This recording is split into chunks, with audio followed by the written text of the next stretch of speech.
The moment light hit that film, 40 years of my wife disappeared forever. My son-in-law didn't even apologize. He just said, "Get over it, Walter. She's gone." My daughter stood on the stairs and nodded. But what they didn't know was what I used to do for a living. For 42 years, I hunted men exactly like him. And that night, the hunt began. Thank you so much for being here with me. Before we continue, let me know in the comments where you are watching from today. I always love seeing how far these stories reach, and I read every single one. Just a quick note before we go on. This story includes a few fictionalized elements added for storytelling and learning purposes. Any similarity to names or settings is coincidental, but the message behind it is meant to offer perspective and insight. The red light was on. That was the rule. When the red light glowed above the basement door, it meant the darkroom was active. It meant chemicals were open, trays were full, and film was vulnerable. Everyone who had ever lived in this house understood that rule. My wife Irene established it in 1987, 3 years after we bought the place. She taped a handwritten sign next to the light that read, "Red means stop. No exceptions. Love, Irene." The tape had yellowed. The ink had faded. But the sign was still there, and the rule still held. For 38 years, no one had ever opened that door while the red light was on. Until October 17th, 2025. It was a Friday afternoon. I remember because the light through the basement windows had that particular autumn quality, golden and slanted, the kind that only comes in mid-October in Minneapolis, when the elms along the lake have turned, but haven't dropped yet. I was standing at my enlarger, the old Besseler 23C that Irene gave me for our 20th anniversary, watching an image slowly appear in the developer tray. The photograph was of Irene, taken at Lake Harriet in the spring of 2018, 14 months before Alzheimer's stole the last of her recognition. In the image, she was sitting on our bench, the one near the bandshell where we'd spent hundreds of Sunday afternoons. She was looking directly into the lens, and her eyes were clear. That was what mattered. Not the composition, not the light, her eyes. Because by that summer, those moments of clarity had become rare, and by autumn, they were gone entirely. This was the last roll of film I ever shot of my wife while she still knew who I was. I had been saving it. 6 years I'd kept that undeveloped roll in a humidity-controlled case in my filing cabinet, waiting for the right moment, the right frame of mind, the right convergence of courage and calm to finally see what was on it. 36 exposures, 36 frozen moments of the woman I loved before she slipped away from me for good. I'd developed the first 20 frames over the previous hour, each one a small resurrection. Irene laughing at something off camera. Irene reading on the porch with her glasses pushed up into her hair. Irene kneeling in the garden, dirt on her knees, holding up a tomato like a trophy. Every image was a conversation with a ghost, and I wasn't ready for it to end. Frame 21 was in the developer when the door opened. No knock. No warning. No hesitation. Just the door swinging wide and white light from the hallway, flooding into the darkroom like a wave crashing over everything I'd built. The developer tray caught the light first. Then the stop bath. Then the fixer. Then the strip of film hanging from the drying line, the remaining 16 frames I hadn't yet printed, curling and twisting as the light hit the emulsion and began to destroy it. I lunged for the door. Too late. The damage takes less than a second. Light on undeveloped film is irreversible. There is no undo. There is no recovery. Those 16 frames, 16 moments of Irene with clear eyes and a present mind, were gone. Erased by physics. Murdered by carelessness. Kyle Brannigan stood in the doorway, one hand on the frame, the other holding a tape measure. He was wearing one of those slim-fit performance shirts that cost $80 and did nothing except make him look like he was about to give a TED Talk. His hair was styled. His shoes were clean. He looked like a man who had never once done anything difficult with his hands. "Sorry about that," he said, though his voice carried no weight of apology. He glanced around the darkroom, at the trays, the chemicals, the photographs hanging like ghosts on the drying line. "But we need to talk about this space. I'm converting the basement into my office. The startup needs a proper workspace.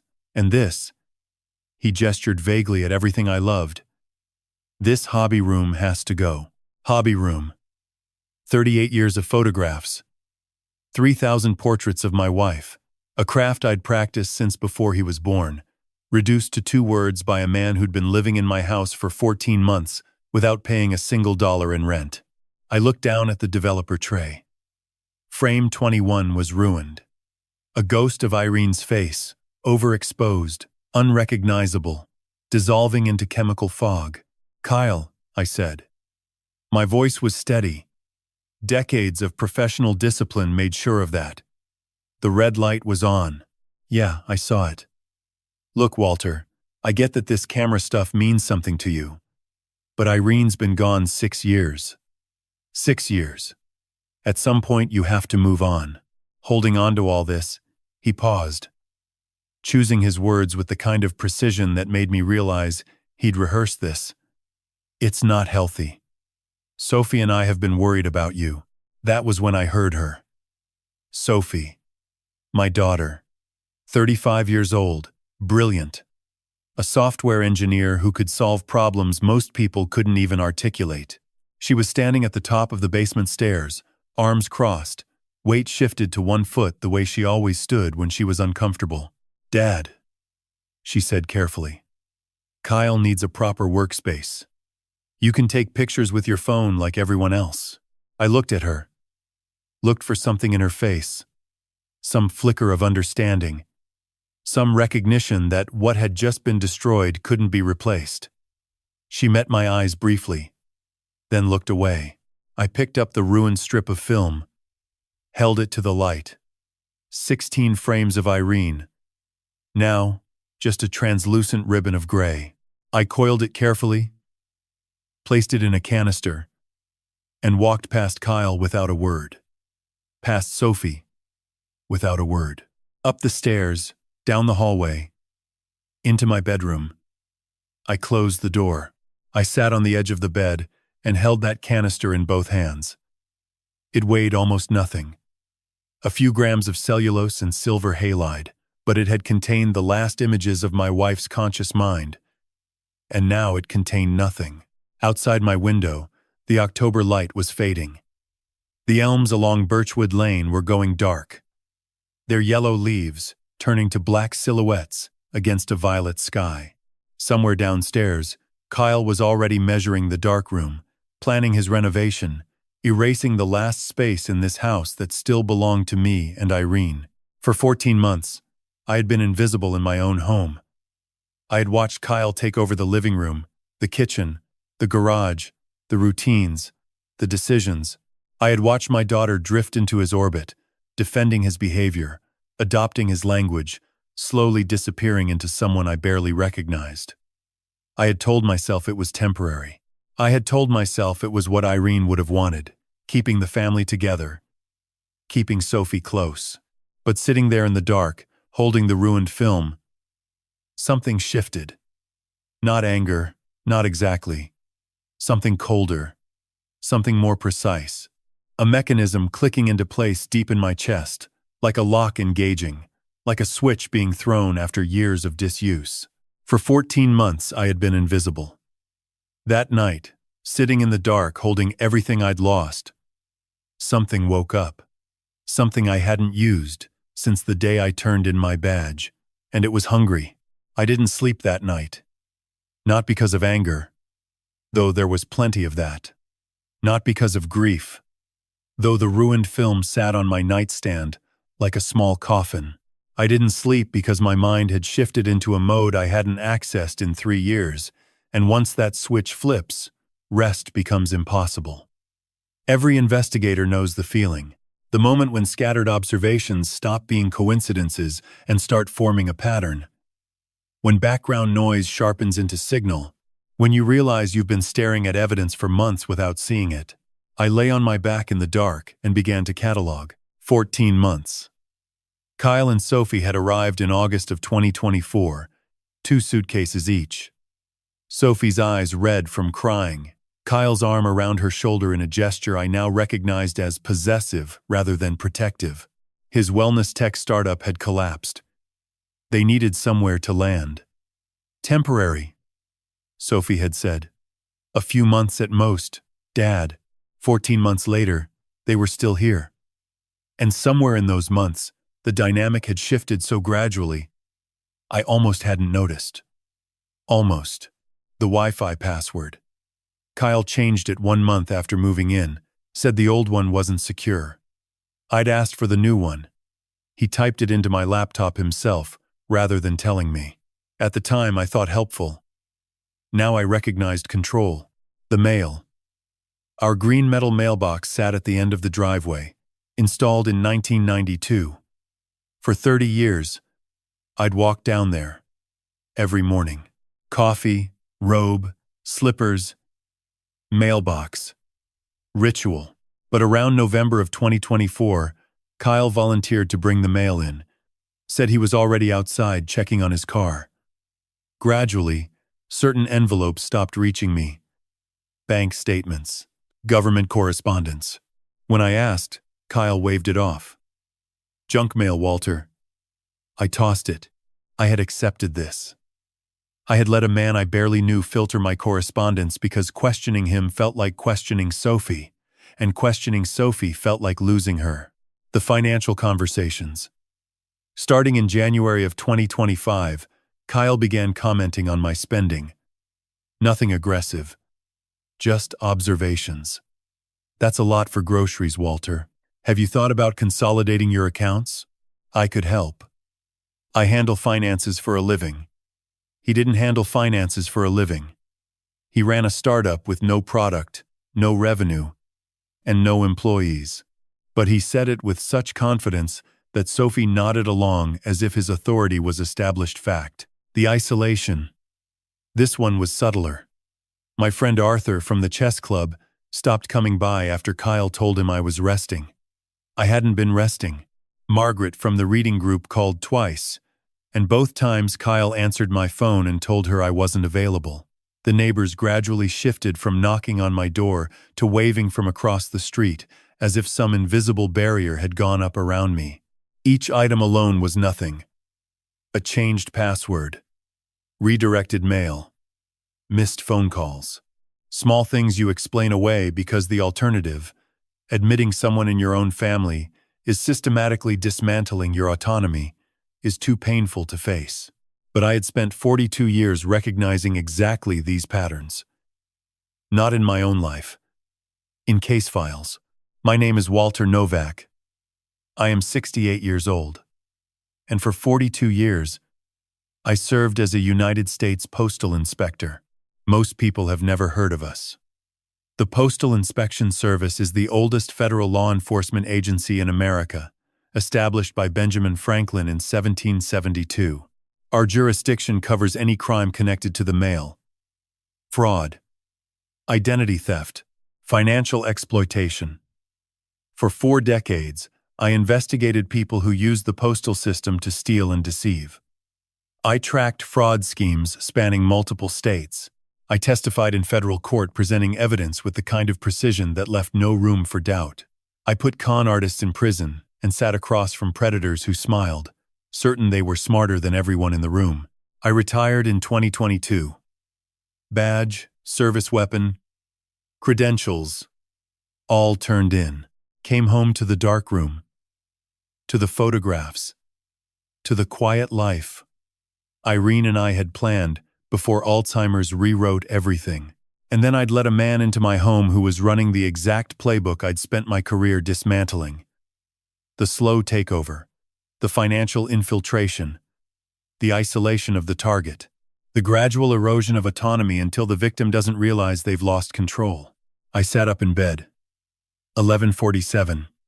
Through the wall, Kyle's voice, low and steady. Sophie's occasional responses. Planning something. Probably about me. Probably about the darkroom. About whatever comes next in a scheme I was only now beginning to see. Irene's photograph watched from the nightstand. Our 35th anniversary. The restaurant overlooking the Stone Arch Bridge. She was 61, hair silver, eyes sharp. Smiling the way she smiled when she knew something I didn't. She'd always been better at reading people. The irony of an inspector whose wife had to point out when someone was lying at his own dinner table. "Don't let anyone take our home, Walt." She'd said it during one of her last lucid moments, sitting in the garden, hands around a cup of tea she'd forgotten she was holding. The words came from nowhere, clear and sudden like a radio signal through static. I held her hand and promised. Then the static returned, and she was somewhere else, lost inside her own mind. I'd kept the house. But I'd let Kyle take everything else. Not anymore. I reached into the bottom drawer of my nightstand. Beneath reading glasses and a Bible Irene had bookmarked at Psalms, there was a notebook. Black leather. Lined pages. Spiral binding. The same brand I'd used for every investigation since 1983. I'd bought a case of 12 when I retired, out of habit, never expecting to need them. I opened to the first page. The paper smelled slightly chemical, slightly woody. The smell of beginning. At the top I wrote the date. October 17th, 2025. Below it, 3 words that changed everything. Subject, Kyle Brannigan. And beneath that, the question I'd asked at the start of every investigation for 42 years. The question that had guided me through hundreds of cases, thousands of interviews, decades of separating truth from deception. What is he hiding? Midnight came slowly. I lay still, listening to the house settle into its nighttime vocabulary. The furnace clicking on. The refrigerator humming its low note. Wind pushing against the window frames. Irene and I had resealed every autumn for 30 years. And through the wall, the gradual deepening of Kyle's breathing as he fell asleep. Sophie followed 20 minutes later, her breath softer, slower, the exhausted sleep of someone who spent 10 hours a day staring at code. At 12:15, I moved. I hadn't dressed for this.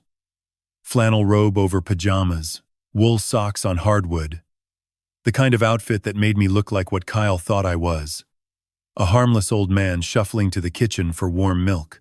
But the way I moved was something else entirely. Weight distributed across the ball of each foot. Steps placed at the edges of the hallway, where the floorboards were nailed tightest and creaked least. Breathing controlled, shallow, silent. Hands free, one trailing the wall for orientation in the dark. The body remembers. 42 years of stakeouts, of surveillance operations, of entering spaces where being heard meant being caught. I'd spent weeks in unmarked vans, crouched in warehouse corners, moved through darkened offices at 2 a.m, collecting evidence that would hold up in federal court. The muscles, the instincts, the spatial awareness, none of it had atrophied. It had only been sleeping. Like me, the hallway was 12 paces from my bedroom door to the stairs. I knew every floorboard. 3rd plank from the bathroom, a squeaker. 7th plank near the linen closet, another one. I stepped over both without thinking. The way you step over cracks in a sidewalk you've walked 10,000 times. Down the stairs. Right hand on the banister. Weight on the outside edge of each step. The 4th step from the bottom had groaned since 1996. I skipped it entirely. Stretching my stride to reach the 5th, the landing was carpet. Silent. Forgiving. The living room was dark, except for a faint blue glow from the corner. Kyle's setup. He'd taken over this space in March, pushing my reading chair against the wall, moving the bookshelf Irene had organized by author, and installing a desk that looked like it belonged in a Silicon Valley incubator.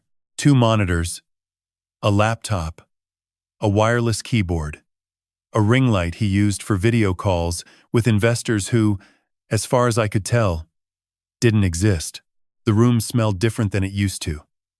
When it was mine, It smelled like books and the leather of my chair and whatever candle Irene had burning on the mantel. Now it smelled like stale energy drinks and cologne, and the particular staleness of a space occupied by someone who consumed, but never cleaned. The laptop sat on the desk, lid half open, screen dark but not off. Sleep mode. The blue glow I'd seen from the hallway was the power indicator, pulsing slowly like a heartbeat. I sat down in Kyle's chair. Ergonomic, expensive. The kind that adjusts in 14 directions but still makes your back hurt. I touched the trackpad. The screen lit up instantly.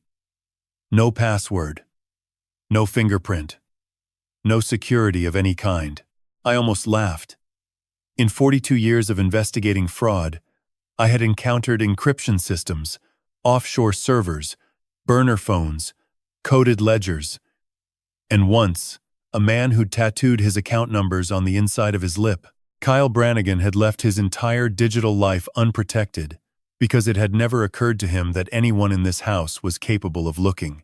That was his first mistake. Underestimating me. Thinking that age and grief had erased capability. That a man who'd spent 4 decades catching criminals had somehow forgotten how. I pulled my Olympus XA from the pocket of my robe. Compact, mechanical. No batteries needed for the shutter. I'd carried this camera for 30 years. It was the size of a cigarette pack. Silent as a whisper. And loaded with Kodak Tri-X 400. The same black and white film I used for everything. I trust film more than digital. Film doesn't glitch. Film doesn't get hacked. Film doesn't lie. I began with the browser history. Methodical. Left to right, top to bottom, the way I'd been trained to process a crime scene. Every tab, every bookmark, every recently visited page. Luxury retailers. High-end restaurants in downtown Minneapolis. A custom suit website. A resort in Scottsdale, Arizona. With rooms starting at $800 a night. A jewelry store specializing in watches that cost more than most people's cars. I photographed each page. Click. Advance the film. Click. The Olympus was nearly silent, just a soft, metallic whisper that disappeared into the ambient noise of the house. Then I opened his email. Everything was logged in. Gmail, banking apps. A secondary email I'd never seen. The arrogance was staggering. He hadn't even bothered to sign out. Why would he? In Kyle's mind, I was a retired old man who didn't know the difference between a browser and a search engine. Someone to be managed, not feared. The banking app loaded first. And there it was. 3 credit card accounts. All opened within the past 12 months. All under my name. Walter E. Novak. My social security number. My date of birth. My address. The address I'd lived at for 41 years.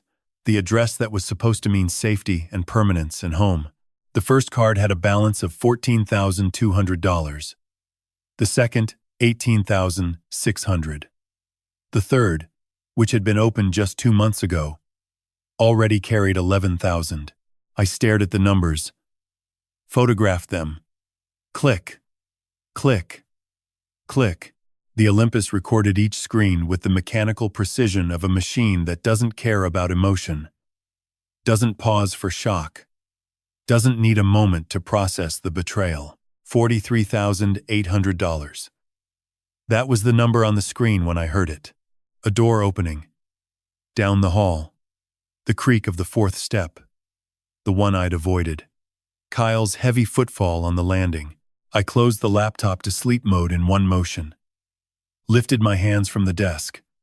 Stood from the chair without letting it spin. 3 steps to the wall beside the bookshelf. The shadow deepest there. The angle wrong for anyone entering from the hallway. I pressed my back against the wall and stopped breathing. His footsteps crossed the landing. Past the living room doorway without pausing. The bathroom door opened, closed, water running. The toilet. More water. The door again. Footsteps returning. Slower now. Half asleep. The 4th step groaned as he climbed back upstairs. The bedroom door closed with a soft click. I waited 60 seconds, then 60 more. Then I sat back down, opened the laptop, and kept working. Because $43,800 was bad, but I had a feeling it wasn't the worst thing on this machine. 2:14 in the morning. Kyle's breathing had settled back into its deep, unconscious rhythm through the wall above me. The house was still. I sat in his chair with the laptop glowing and 16 remaining exposures on my roll of Tri-X. The credit cards were bad. $43,800 of debt attached to my name, my social security number, my life. But debt was recoverable. Banks have fraud departments. Courts have remedies.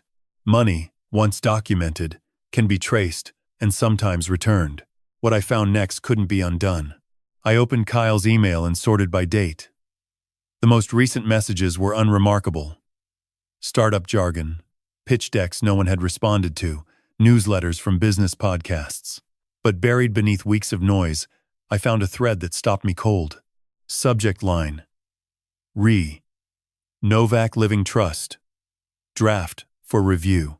The sender was an attorney named Paul Dietrich at a small firm in Edina, a suburb 20 minutes south of Minneapolis. The first email was dated August 28th, 12 weeks earlier. Kyle had written, "Paul, thanks for taking the time last week.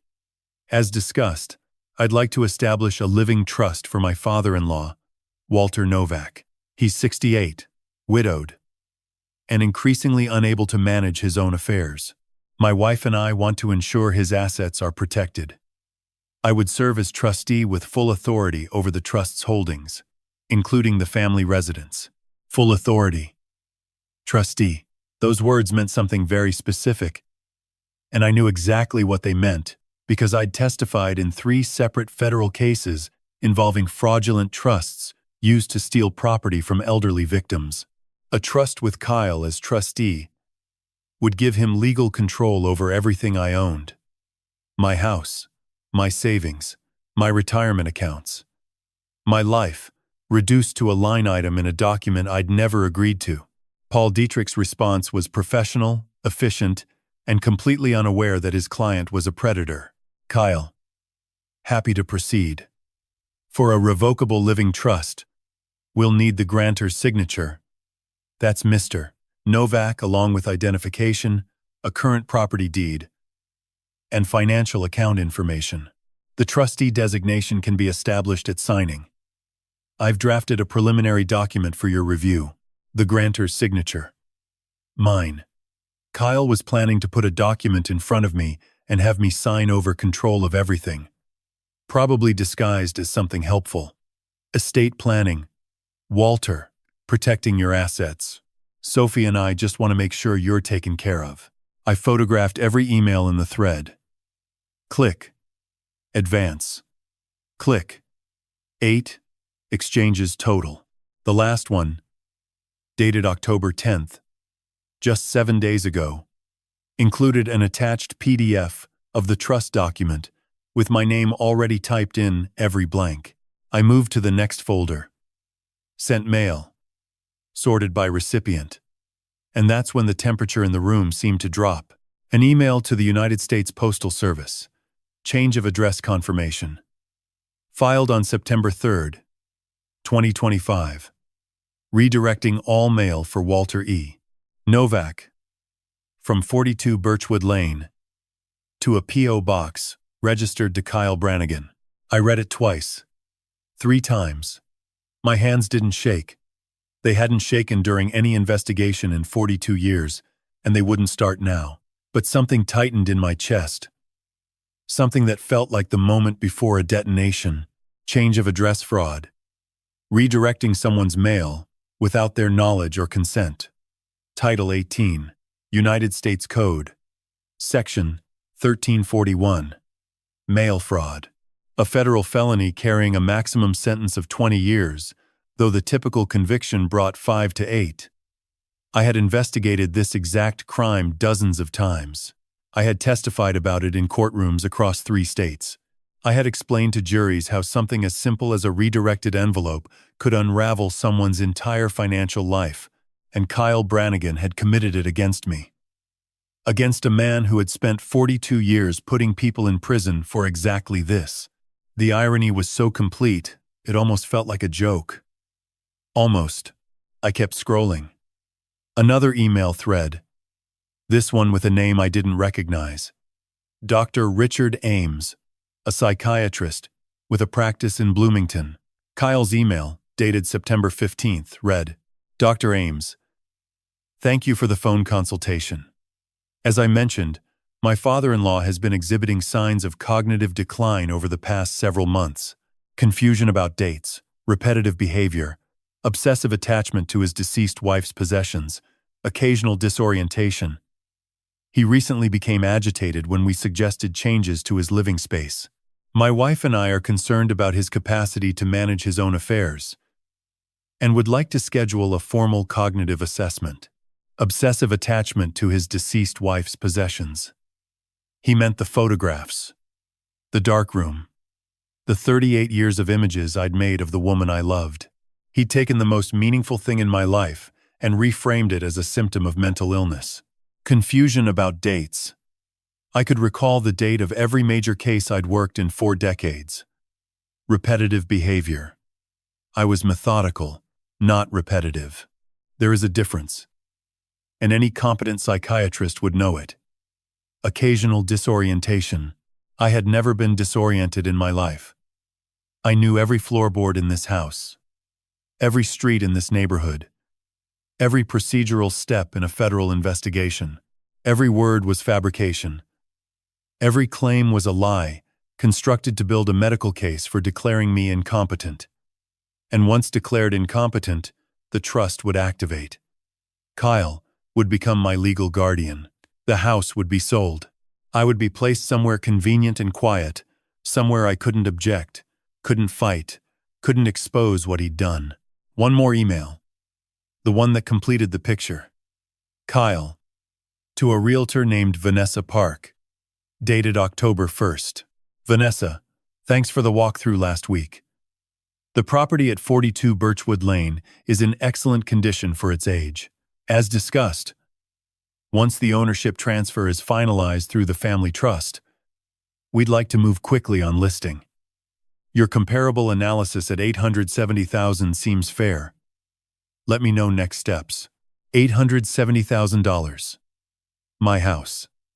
The Tudor Revival Irene and I bought in 1984 for $71,000. The house we'd painted and repaired and filled with 38 years of photographs and memories, reduced to a number in an email between a con man and a realtor. I sat in the blue glow of the laptop and looked at the camera in my lap. 36 exposures. All used. Every frame filled with evidence of fraud, identity theft, mail fraud, conspiracy, and a plan to steal my home, my autonomy, and my future. I closed the laptop, returned it to sleep mode, adjusted the chair to the exact angle I'd found it, checked the desk for any sign I'd been there. Nothing displaced, nothing disturbed. 42 years of evidence handling doesn't disappear just because you're wearing a bathrobe. I walked back through the house the same way I'd come, avoiding the 3rd plank, the 7th plank, the 4th step. Silent. Controlled. The robe brushing against my legs. The only sound. In my bedroom, I closed the door and sat on the edge of the bed. 3:12 in the morning. The canister of ruined film sat on the nightstand where I'd left it. Irene's anniversary photograph beside it. 2 objects. One destroyed. One surviving. Both evidence of what had been taken from me. I held the Olympus in my hands. 36 photographs on a single roll of film. $58,000 in fraud. A forged trust. A stolen mailbox. A psychiatric evaluation I'd never consented to. A plan to sell my home from under me for $870,000. My hands were steady. My breathing was slow. And for the first time in 6 years, sitting in the dark with the evidence coiled inside a camera, no bigger than a cigarette pack, I felt like the man Irene married, the man who made promises and kept them, the man who didn't look away. Tomorrow I would call the one person I trusted absolutely. The one person who would know exactly what this evidence meant and exactly what to do with it. I slept for less than 2 hours. Collapsed onto the bed at 3:15 with the Olympus still in my robe pocket and the notebook open on the nightstand. My body shut down the way it used to after long surveillance shifts, not gradually but all at once, like a circuit breaker tripping. At 5:08, I opened my eyes and was fully awake. No grogginess. No transition. Just the ceiling and the weight of everything I'd discovered, pressing down like a physical thing. 2 hours of sleep should have left me wrecked. But there's a particular energy that comes from having a mission, from knowing exactly what needs to be done and in what order. It's not youth. It's not caffeine. It's purpose. I sat up, pulled the notebook from the nightstand, and uncapped a pen. At the top of a fresh page, I wrote, October 18th, 2025. Battle plan. Below it, a list. Donna. Locksmith. Bank. Evidence processing. Legal counsel. Exit strategy. 6 items. 6 steps between the man sitting on this bed and the man who would take back his house. I circled the first name and picked up my phone at 5:30. Donna Reeves answered on the 4th ring. Rough, irritated, and completely alert within 2 seconds. Walt. It's 5:30 in the morning on a Saturday. I know. I need your help. The irritation evaporated. Donna and I had worked together for over 2 decades at the Postal Inspection Service before she transferred to the Chicago regional office in 2009. We'd shared stakeouts, courtrooms, bad coffee, and the bond that forms between people who've sat in the dark together waiting for criminals to make mistakes. She'd been at Irene's funeral. She'd called every month for the first year after, then every quarter, then holidays. The kind of friend who doesn't need frequent contact to remain constant. Talk to me, she said. No questions about whether it could wait. So I talked. Kept it tight, the way we'd been trained. Subject. Timeline. Evidence. Kyle and Sophie moving in 14 months ago. The gradual takeover. The darkroom. The film. Then the investigation. The laptop. The credit cards. $58,000. The living trust. The change of address form. The psychiatric evaluation. The realtor. $870,000. Donna listened without interrupting. When I finished, silence stretched for 5 seconds. In our line of work, that was significant. Donna Reeves did not need 5 seconds unless the information was exceptional. Walt, she said finally. This is federal. I know. Mail fraud, wire fraud, identity theft, elder financial exploitation. If your evidence holds, and knowing you it holds, he's looking at 5 to 8 years minimum. I know that too. Then why are you calling me at 5:30 on a Saturday?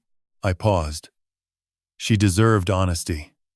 Because I've been investigating strangers for 42 years, and I've never had to investigate family. I need someone to tell me I'm not crazy.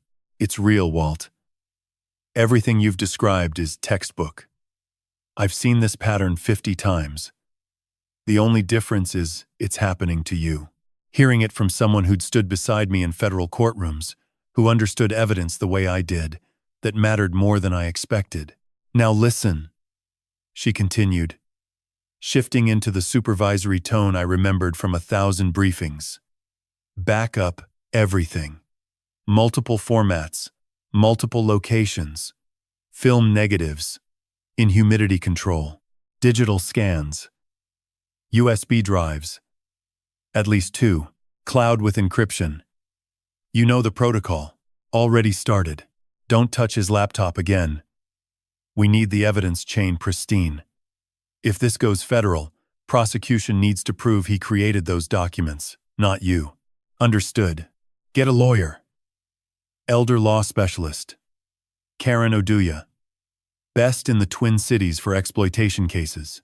I wrote the name in my notebook and underlined it. And Walt. Her voice softened just enough to hear the friend beneath the inspector. Your daughter. What's her involvement? The question I'd been avoiding. I don't know. Kyle claims she agrees I need professional care. Whether that's true, or whether he's manipulating her too, I can't tell. Be prepared for either answer. I am. One more thing. Men like this, when they lose control, they don't stop at money. They escalate. Your daughter is in danger too, Walt. She just doesn't know it yet. Those words settled into my chest and stayed. After we hung up, I spent 90 minutes building redundancy. The exposed film went into a light-tight canister inside my humidity-controlled storage case, hidden in the bedroom closet behind winter coats. Negatives were primary evidence, irreplaceable. Then the film scanner. A Plustek unit from 2019. I digitized every developed frame from the previous night. Images transferred to my laptop, then to 2 USB drives. One went into the filing cabinet. The other went into my winter coat pocket in the front closet, a location Kyle would never think to check. Finally, cloud storage. Encrypted folder. Password protected with a phrase only Donna and I would know, a reference to the Lindstrom case from 1997, the biggest mail fraud prosecution in Minnesota history. 11 months on that investigation. It had cemented our partnership and our friendship. By 7:15, 5 complete copies existed in 5 locations. Film negatives. Digital scans. 2 USB drives. Encrypted cloud. Every inspector's first lesson. Redundancy isn't paranoia. It's survival. I picked up Irene's photograph from the nightstand. Held it both hands. Thumbs along the frame. Her eyes sharp and knowing. The way they always were, before Alzheimer's softened everything. Watch me fight, sweetheart. I whispered. This one's for both of us. Through the ceiling. Kyle's alarm went off. 7:30. Movement. Bed frame creaking. Footsteps to the bathroom. Then, whistling. He was whistling in the shower like a man without a single worry in the world. I looked at the battle plan. 6 items. 6 steps toward ending his comfortable existence under my roof. 72 hours from now, every lock in this house would answer to a different key. Every account would be frozen. Every piece of evidence would be in the hands of a federal agent and an elder law attorney. He had 72 hours left of that feeling. And he had no idea. Monday morning arrived the way October mornings do in Minneapolis. Cold and golden. Frost on the grass. Breath visible in the air. I stood at my bedroom window at 7:40 and watched Kyle's black SUV back out of the driveway. He drove the way he did everything. Too fast. Taking up more space than necessary. Sophie's gray Honda followed 3 minutes later. Her tires slow and careful, over the fallen leaves that carpeted Birchwood Lane. I waited until both vehicles turned the corner and disappeared. Then I waited 2 more minutes. Because patience is the difference between a good inspector and a dead one. At 7:47, I picked up the phone. Ed Kowalski answered on the second ring. Kowalski locks. Ed, it's Walter Novak on Birchwood. Walt. Been a while. What can I do for you? Ed had been in business in this neighborhood for 25 years. Polish-American. Built like a refrigerator. Hands the size of dinner plates. And a voice that sounded like gravel being stirred in a bucket. He'd rekeyed this house once before. Back in 2005. When Irene lost her keys at the library and convinced herself someone had stolen them. They hadn't. We found them 3 weeks later in the pocket of a coat she'd forgotten she owned. But Ed had come out that same afternoon. No questions, no judgment. Just new locks and a firm handshake. I need every lock in the house changed. Every entry point. Today. A pause. Brief. Ed was the kind of man who understood silences. How soon? 9 work? I'll be there. Standard deadbolts? High security. The best you carry. Got it. See you at 9, Walt. I hung up and spent the next hour walking through the house, cataloging every door, every window, every possible point of entry. Front door. Back door off the kitchen. garage side entrance, the basement door at the top of the interior stairs, and the basement window. The small casement that opened into the window well on the east side of the house, the one that led directly into my darkroom. 5 entry points, 5 locks that currently answered to keys Kyle and Sophie carried. 5 places where they had come and gone for 14 months, treating my home like it was already theirs. Ed's white van pulled into the driveway at 8:58. I met him at the front door before he could knock. He was carrying a heavy toolbox in each hand, a canvas bag over one shoulder, and the calm expression of a man who'd done this 10,000 times. "Let's start with the front," he said, setting down his equipment on the porch.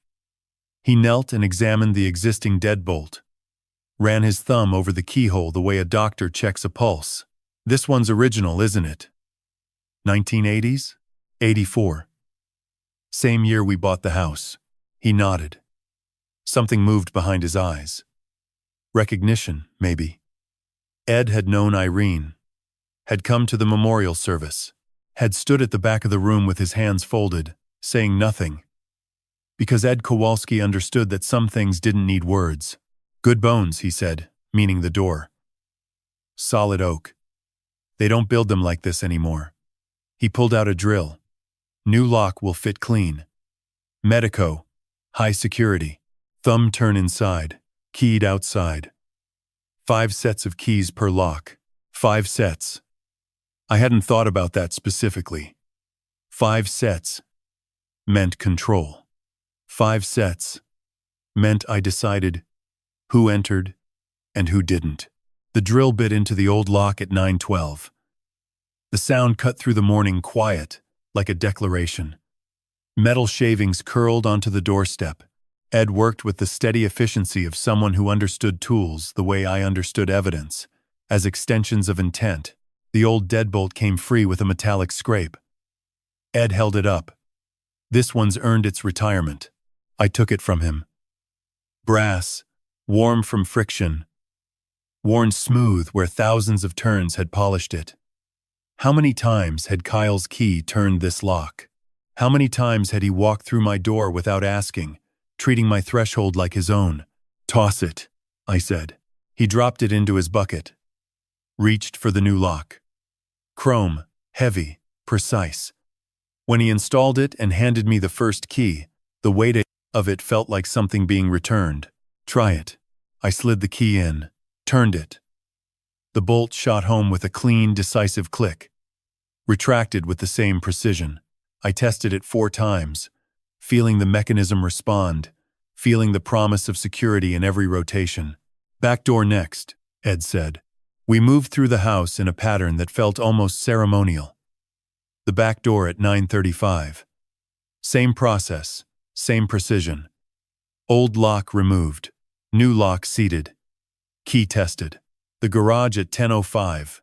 Ed worked without unnecessary conversation, just the steady rhythm of drill and wrench and the occasional satisfied grunt when a bolt seated perfectly. At 10:20, we reached the basement door. I stopped Ed before he started. "This one matters most." He looked at me. Didn't ask why. Just nodded and took extra care with the installation, checking the alignment twice, testing the throw of the bolt 3 times. When he handed me the key, I held it for a moment before trying it. Behind this door was the darkroom. The space Kyle had violated 3 days ago. The space where Irene's photographs lived. Where the chemicals and enlargers and drawing lines held 38 years of memory. The space that was mine in a way nothing else in this world was mine anymore. I turned the key. Click. The bolt engaged. Solid. Absolute. The sound of a boundary being re-established. The basement window was last. 10:40. A smaller lock, but Ed treated it with the same attention. When he finished, he wiped his hands on a rag and began gathering his tools. 5 high-security deadbolts, 25 keys total, 5 sets per lock. He paused. "Keep them separated, Walt. Give a set to someone you trust. Donna. 1 set for her, sent overnight. 1 for my safe deposit box at the credit union. 1 hidden in the house. one in my car, one on my person. What do I owe you? He named a fair number. I pulled out my wallet and added 200 on top. He looked at the extra bills, then at me. Something passed across his face, the quiet understanding of a man who'd been in this business long enough to know that not all lock changes were about lost keys. You take care of yourself, Walt. He extended his hand. His grip was firm and unhurried. The handshake of a man who knew that some work was about more than hardware. I walked him to the door. My door, with my new lock. Watched his van back out of the driveway. Then I turned to face the empty house, pulled out the basement key, and walked downstairs. The darkroom was dark. The red light was off. The trays were dry.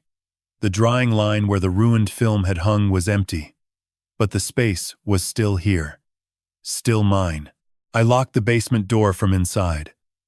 Listened to the bolt engage. Then I stood in the silence of my darkroom and breathed. 5 locks. 25 keys.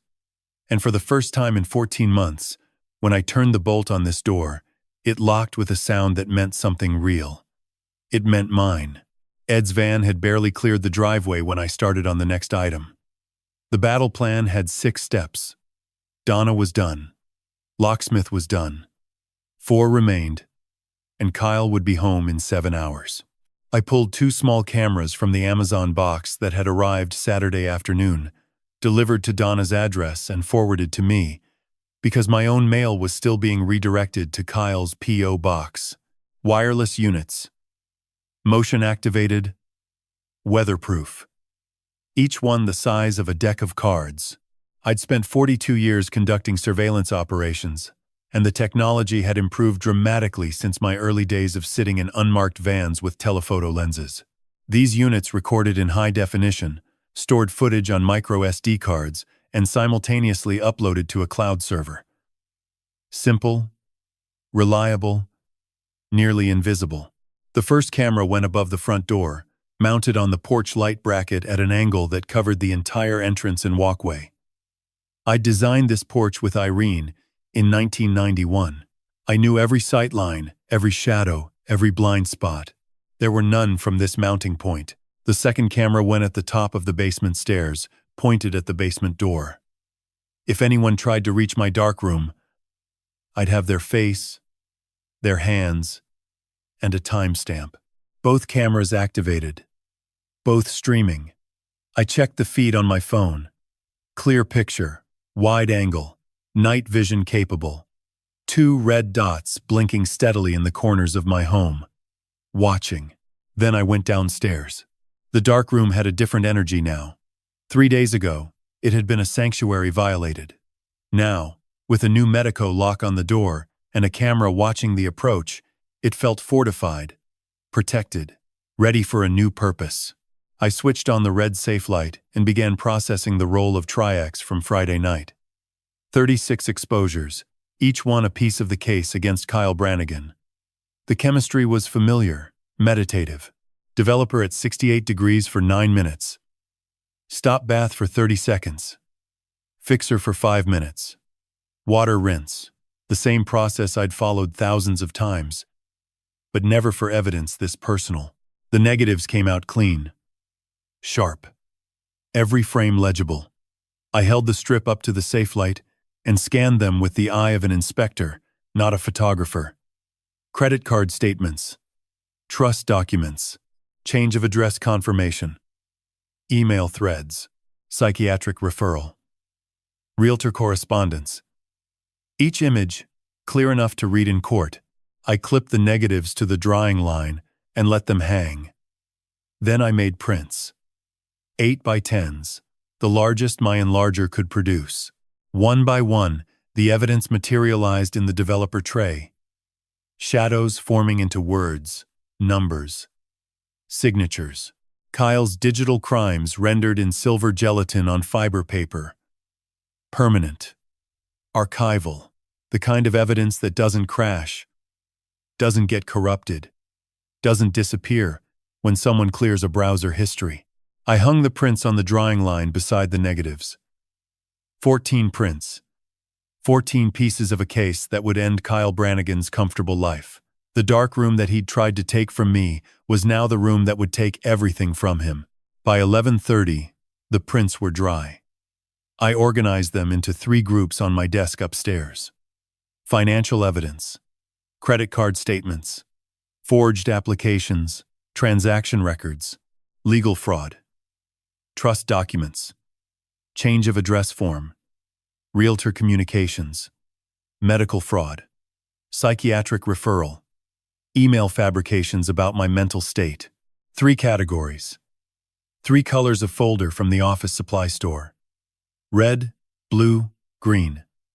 The same system I'd used on every major investigation since the corruption case in '94. At noon, I drove to the Community Credit Union on Lake Street. The same branch where Irene and I had opened our first joint account in 1985. The same tellers who'd known us by name for 40 years. The same building where I'd deposited every paycheck from the Postal Inspection Service for 4 decades. The branch was quiet for a Monday. 2 customers at the counter. An elderly couple reviewing paperwork at the mortgage desk. I approached the reception area. I need to see the branch manager. It's about fraud on my account. The young woman at the desk looked up. Her expression changed the way it always does when someone says the word fraud in a bank. Concern, professionalism, urgency. Janet Morrison came out of her office 3 minutes later. Mid-50s, dark hair pulled back, reading glasses on a chain around her neck. She'd been managing this branch for 12 years. She knew my accounts, my history, my face. Walter, come in. Tell me what's happening. I placed the red folder on her desk and opened it. Credit card statements with highlighted charges. Signature comparisons. My real signature next to the forgeries. Screenshots of account applications with my stolen personal information. Janet examined each document the way a professional examines evidence. Carefully, thoroughly, without rushing to conclusions. When she reached the signature comparisons, her jaw tightened. Walter, this totals $58,000. Yes, and you discovered this when? Friday night. But it's been happening for over 12 months. She looked at me over her reading glasses. Who did this? My son-in-law. He intercepted my mail, stole my identity, and opened accounts in my name. Something shifted in her expression. The moment when a professional realizes the scope of what they're dealing with. She reached for her phone. This qualifies as elder financial abuse. I'm calling our fraud department now. She dialed. This is Janet Morrison, Lake Street branch. Identity theft and unauthorized account activity. Approximately $58,000 over 12 months. Customer is present with documentation. She listened, nodded. Freeze all associated cards immediately. Initiate disputes on all flagged transactions. Enhanced verification on the primary account. Nothing over $50 without voice confirmation from the account holder. She hung up and faced me. Your cards are frozen as of now. We'll generate a formal fraud report with a case number for law enforcement and your attorney. I have an attorney. Karen Oduya. Janet's eyebrows rose slightly. Karen Oduya, you're in excellent hands. She spent 20 minutes generating paperwork. Each time I signed, my real signature, I felt territory being reclaimed. Not just financial territory, identity. The fundamental right to be who you are on paper, to have your name mean what you intend it to mean. Walter, she said carefully as she organized the final documents.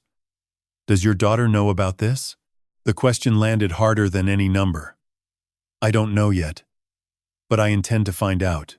I left the bank at 1:45 with a fraud confirmation folder, a case number, and $58,000 officially frozen and disputed. The October sun hung low over Lake Street, casting long shadows across the parking lot. Back home, I climbed the stairs to the bedroom Kyle and Sophie had been using.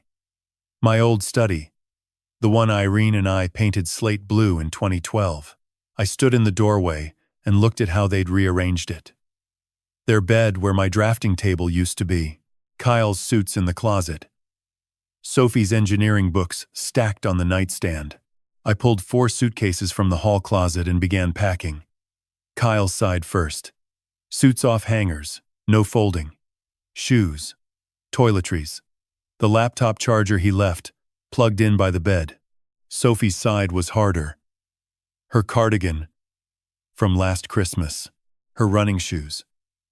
The framed photograph of Irene holding baby Sophie in the hospital, 1990. I held that photograph for a long moment. Set it face down in the suitcase. Kept packing. By 4:30, 4 suitcases stood in a row by the front door. I sat down in Irene's reading chair by the window, the one that faced the driveway, and checked the camera feed on my phone. Both units recording. Front porch clear. Basement door secure. In 90 minutes, Kyle and Sophie would pull into this driveway for the last time. Every lock would refuse their keys. Every piece of evidence was documented, backed up, and in the hands of professionals. The fraud was frozen. The cameras were rolling. I folded my hands and watched the driveway. 42 years of patience had prepared me for exactly this. 6. 12. I heard his engine before I saw his headlights. That particular aggressive rumble Kyle's SUV made when he turned onto Birchwood Lane, the sound of a man who believed horsepower was a personality trait. Behind him, 3 minutes later, Sophie's Honda, quieter, more careful. The way she drove everything in her life now, cautiously, as if anticipating impact. I didn't move from Irene's chair. Through the front window, I watched them pull into the driveway, one after the other. Car doors opened. Kyle's slammed. Sophie's closed softly. Footsteps on the front walk. The scrape of shoes on the welcome mat. The one Irene had ordered from a catalog in 2014. Burgundy with cream letters. Welcome to our home. Then the sound I'd been waiting for since 9:12 that morning. Metal against metal. A key, trying to enter a lock that no longer recognized it. Scraping. Jiggling. A confused grunt. What the hell? Kyle's voice, muffled through the door. Key's not working. Let me try. Sophie. Still trusting that there was a simple explanation. Still believing the world operated on reasonable terms. More scraping. More jiggling. The doorknob rattled. Mine either. That's weird. I sat perfectly still. Through the window, their shadows moved on the porch. Kyle bent over the lock, examining it. Sophie standing behind him, purse on her shoulder, posture uncertain. His car is in the driveway, Kyle said, voice sharpening. He's home. Walter. Walter. You in there? Silence. Mine. Deliberate. The doorknob shook harder. Walter, if this is some kind of joke, it's not funny. Maybe something's wrong with the lock, Sophie offered. We should call a locksmith. The lock is fine. He changed it. That son of a come on. Back door. I listened to their footsteps circle the house. At 6:17, they tried the back door. Same sounds, same failure. 6:20. The garage. Kyle's voice carrying through walls now, louder, anger building. 6:22. The basement window. The one that used to stick in humid weather. The one Kyle had jimmied open last summer when I'd been in the garden. It didn't move now. Ed Kowalski had been thorough. The footsteps came back around to the front. Faster. Heavier. Then the pounding started. 3 hits. Hard enough to rattle the doorframe. Walter. Open this door right now. I stood. Slowly. Deliberately. Walked past the 4 blue suitcases lined up by the entrance. Checked the camera feed on my phone. Front porch camera active. Recording. Kyle's face flushed. Fist raised. Sophie behind him. Arms wrapped around herself. I unhooked the security chain from its housing, then reattached it at full extension, leaving exactly 6 inches of opening. I unlocked the new Medeco deadbolt, and I opened the door. 6 inches. Enough to see their faces. Not enough to enter. The chain stretched taut between us. A physical boundary that hadn't existed 12 hours ago. Kyle's eyes dropped to the chain. Then snapped to my face. Confusion flickering into understanding, then hardening into something uglier. "Can I help you?" I said. My voice was the one I'd used in interview rooms for 42 years. Calm, measured, professional. The voice that made suspects talk themselves into confessions. "Help us?" Kyle's neck flushed red. "What did you do to the locks? What is wrong with you?" "Actually, Kyle, you may want to check the deed on this property. My name. Paid off in 2008. You were a guest here. Past tense. Dad." Sophie's voice cracked from behind Kyle's shoulder. "What's going on? Why can't we get in?" I looked at my daughter through the 6-inch gap. Her mascara was slightly smudged. Her eyes were tired and confused, and searching for something in my face that would make this make sense. "Because I know," I said. "I know about the credit cards. $58,000 stolen from me. I know about the living trust with Kyle as trustee. I know about the change of address form, which, I should mention, is a federal felony.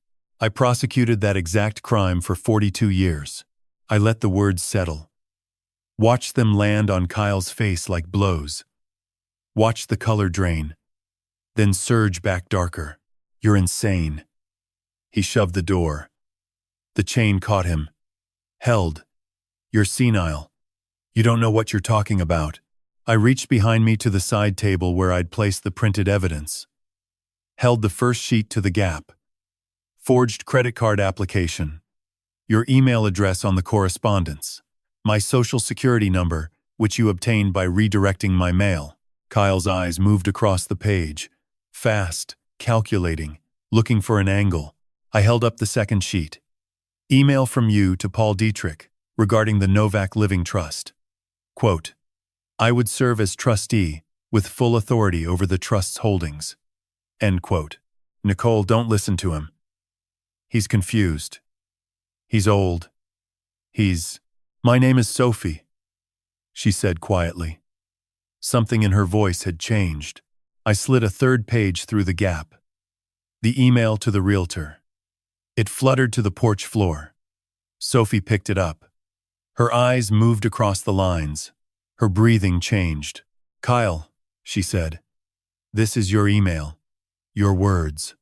Once the ownership transfer is finalized through the family trust, we'd like to move quickly on listing." "Sophie, let me explain.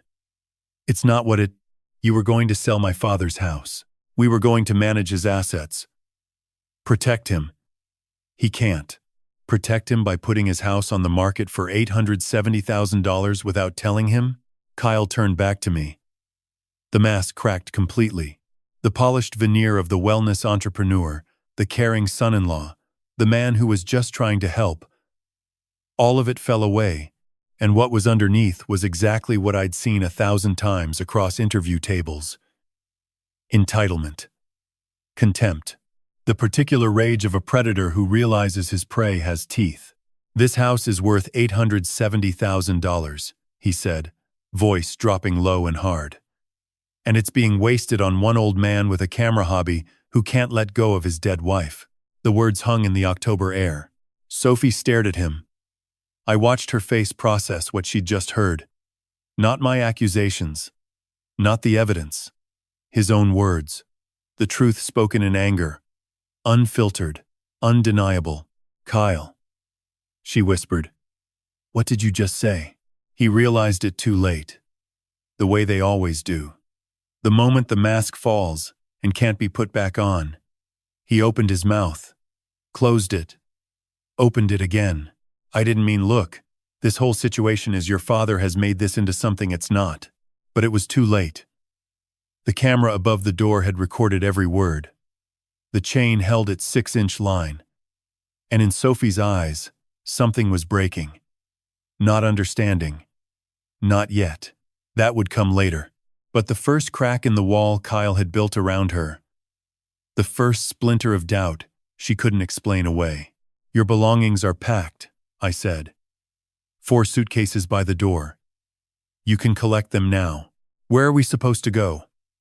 Kyle's voice had shifted again. Smaller now. The voice of a man watching his plan collapse in real time. "I don't know. But you should have thought about that before you stole $58,000 from the man whose house you were living in." Kyle looked at me through that 6-inch gap with something I recognized from 1,000 investigations. Hatred, yes.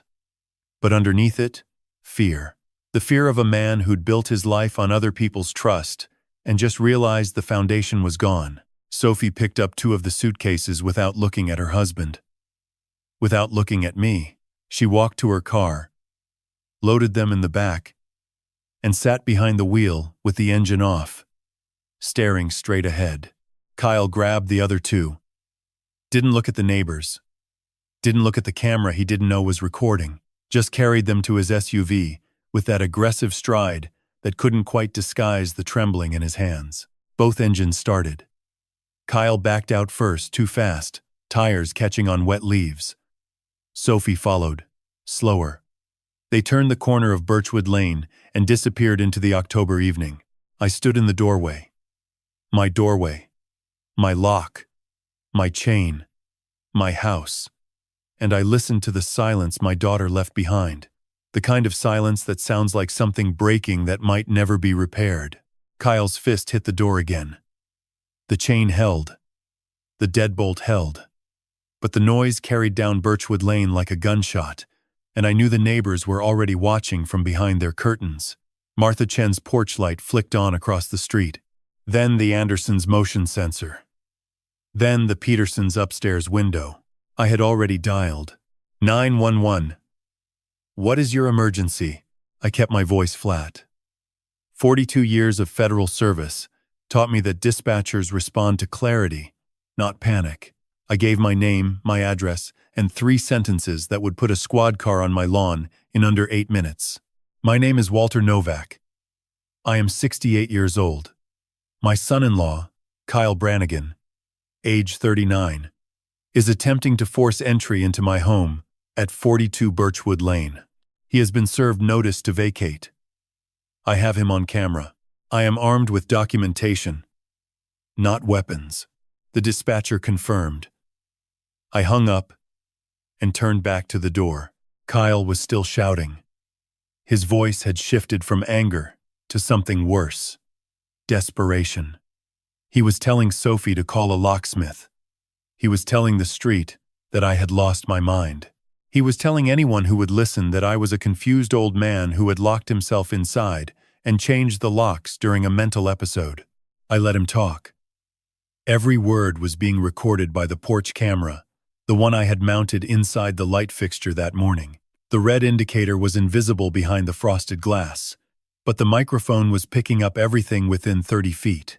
Kyle was building my case for me, 1 sentence at a time. Sophie stood on the sidewalk with her arms crossed.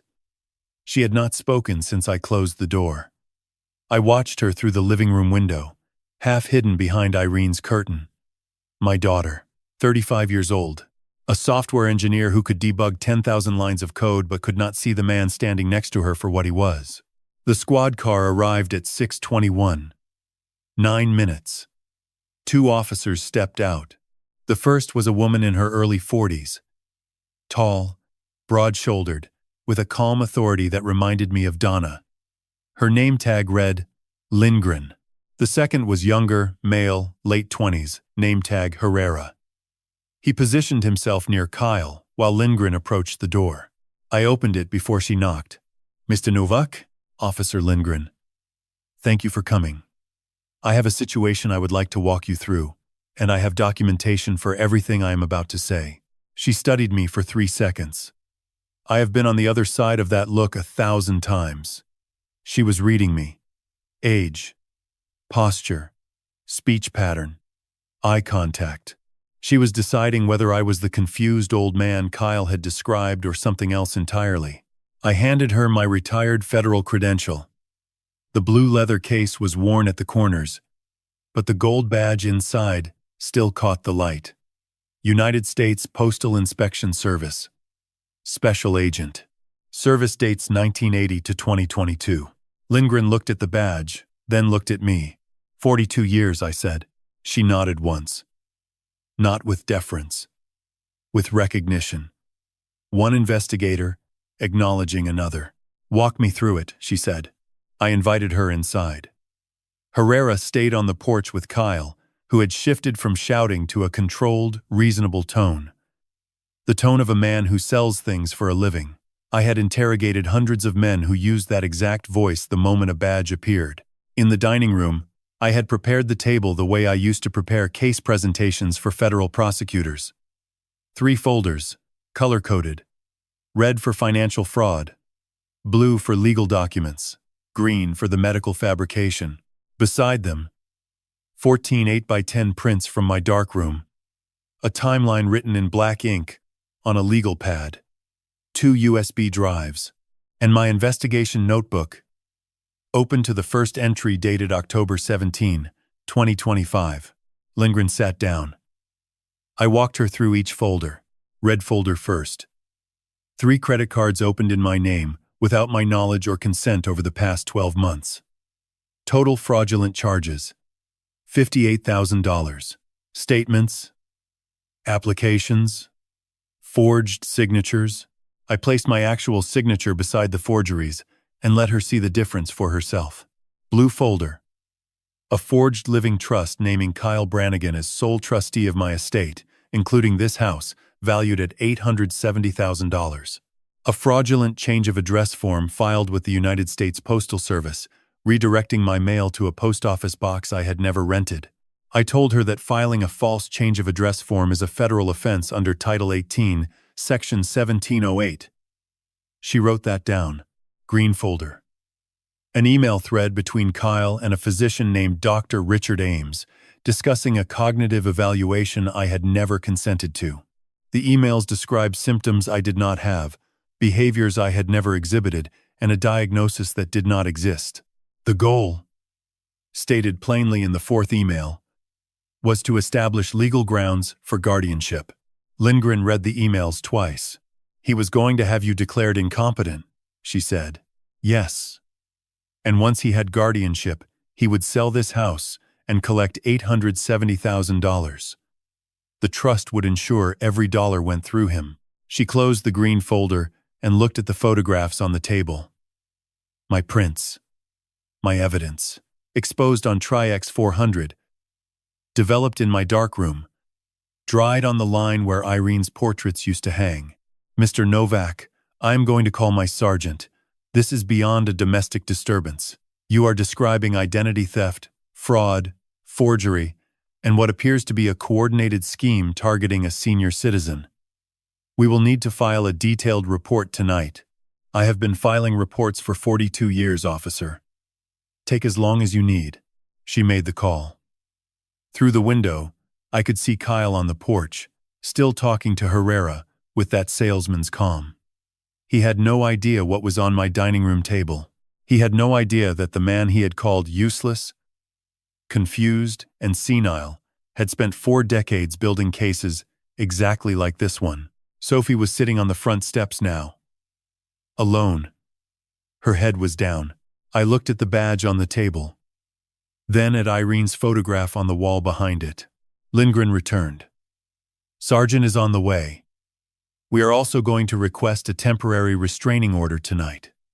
Is there anything else I should know? I opened my notebook to the 2nd page. There is more, I said. There is always more. The sergeant left at 9:47. Officer Herrera followed in the 2nd squad car. Lindgren was the last to go.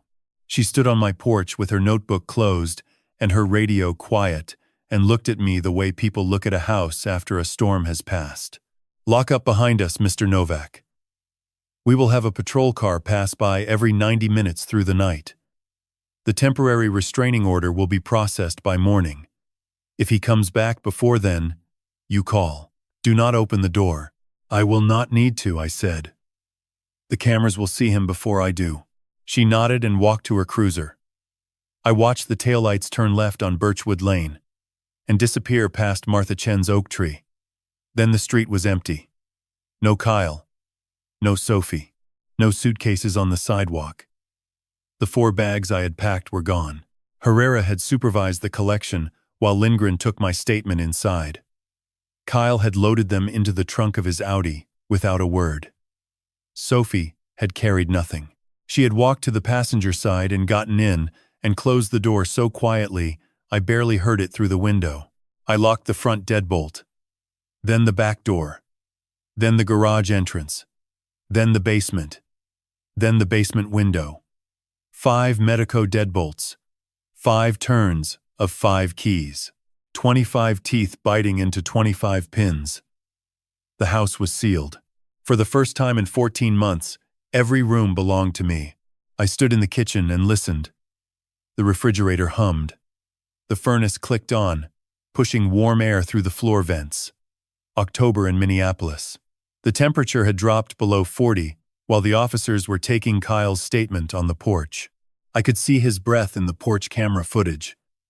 I had watched it on my phone while Lindgren reviewed the green folder. Kyle's breath came in short. Visible bursts. The breath of a man who was beginning to understand that the walls were closing. I opened the refrigerator. There was leftover wild rice soup from the batch I had made on Thursday. Irene's recipe.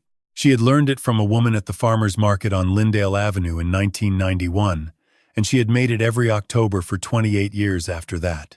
I heated a bowl in the microwave and sat at the dining room table where the 3 folders had been.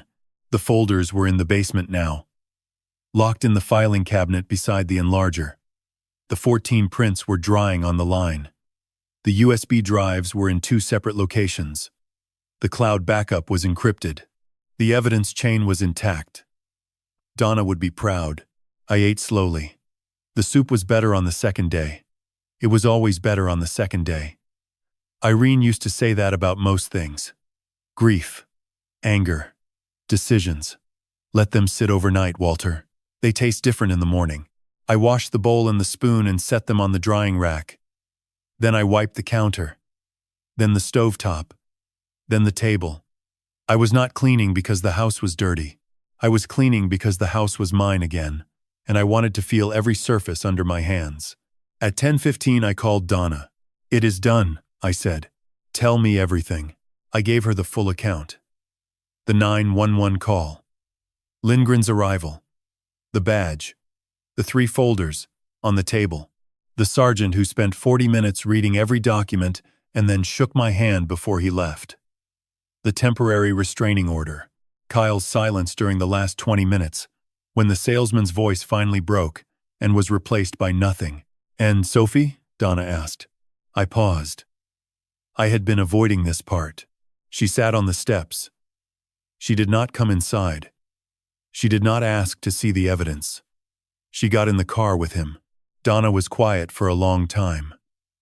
35 years of friendship teaches you what someone's silence means. This was not the silence of judgment. This was the silence of a woman who had seen families torn apart by the people who were supposed to protect them. "She will come back, Walter. Not tonight. Maybe not this week. But she will." "I know," I said. But knowing and believing are different muscles, and only one of them was working. We hung up at 10:41. I checked the camera feeds on my phone. The porch was empty. The basement stairs were empty. Birchwood Lane was dark except for the streetlight at the corner and Martha Chen's porch lamp, which she had left on. I made a note to thank her tomorrow. I walked through the house one more time. Living room, kitchen, hallway. Irene's reading chair by the window, the one with the faded blue cushion she had reupholstered herself in 2012. I touched the armrest. The fabric was worn smooth where her right hand used to rest while she read. Upstairs. The guest room where Kyle and Sophie had slept for 14 months. The bed was stripped. The closet was empty. The nightstand drawer was open. I closed it. There was nothing inside except a single charging cable and a receipt from a restaurant I had never heard of. I left the receipt. It might be evidence. Everything might be evidence now. I returned to the basement. The dark room was cold. I turned on the safe light and stood in the amber glow, surrounded by the prints hanging from the wire. 14 photographs of Kyle's crimes, drying beside the empty space where Irene's portraits used to hang. I took the ruined film strip from the shelf. 16 destroyed frames. 16 moments of Irene that would never exist outside my memory. I held the strip up to the safe light. The emulsion was fogged beyond recovery. But I could still see shadows, shapes that might have been her hands, a curve that might have been her shoulder. I put the film strip back on the shelf and turned off the safe light. The house was dark. The house was locked. The house was mine. I slept that night for the first time in 3 days. No dreams. No footsteps overhead. No whispered arguments through the walls. Just silence. Earned silence. The first email arrived at 6:14 on Wednesday morning. I was in the kitchen making coffee when my phone vibrated on the counter. The sender was a Gmail address I did not recognize. The subject line read, "Concerned neighbor. Is Walter Novak okay?" I opened it. The message was 3 paragraphs long, written in the polished tone of someone pretending to be worried.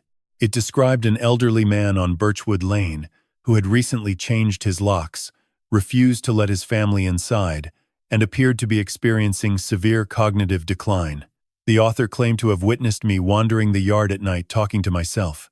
The email had been sent to 11 recipients. I recognized 5 of them. My dentist, my insurance agent, the president of the Birchwood Lane Homeowners Association, my former colleague Arthur Reeves, and Karen Oduya, the elder law attorney Donna had recommended. Kyle Brannigan had fired the first digital shot. I sat down at the kitchen table and read the email 3 more times. The language was careful. No direct accusations. No explicit lies that could be disproven with a single phone call. Instead, it used the vocabulary of concern, erratic behavior, sudden personality change, refusal to accept help. Every phrase was designed to plant a seed of doubt in the minds of people who had never seen the inside of my dining room or the 3 folders on my table.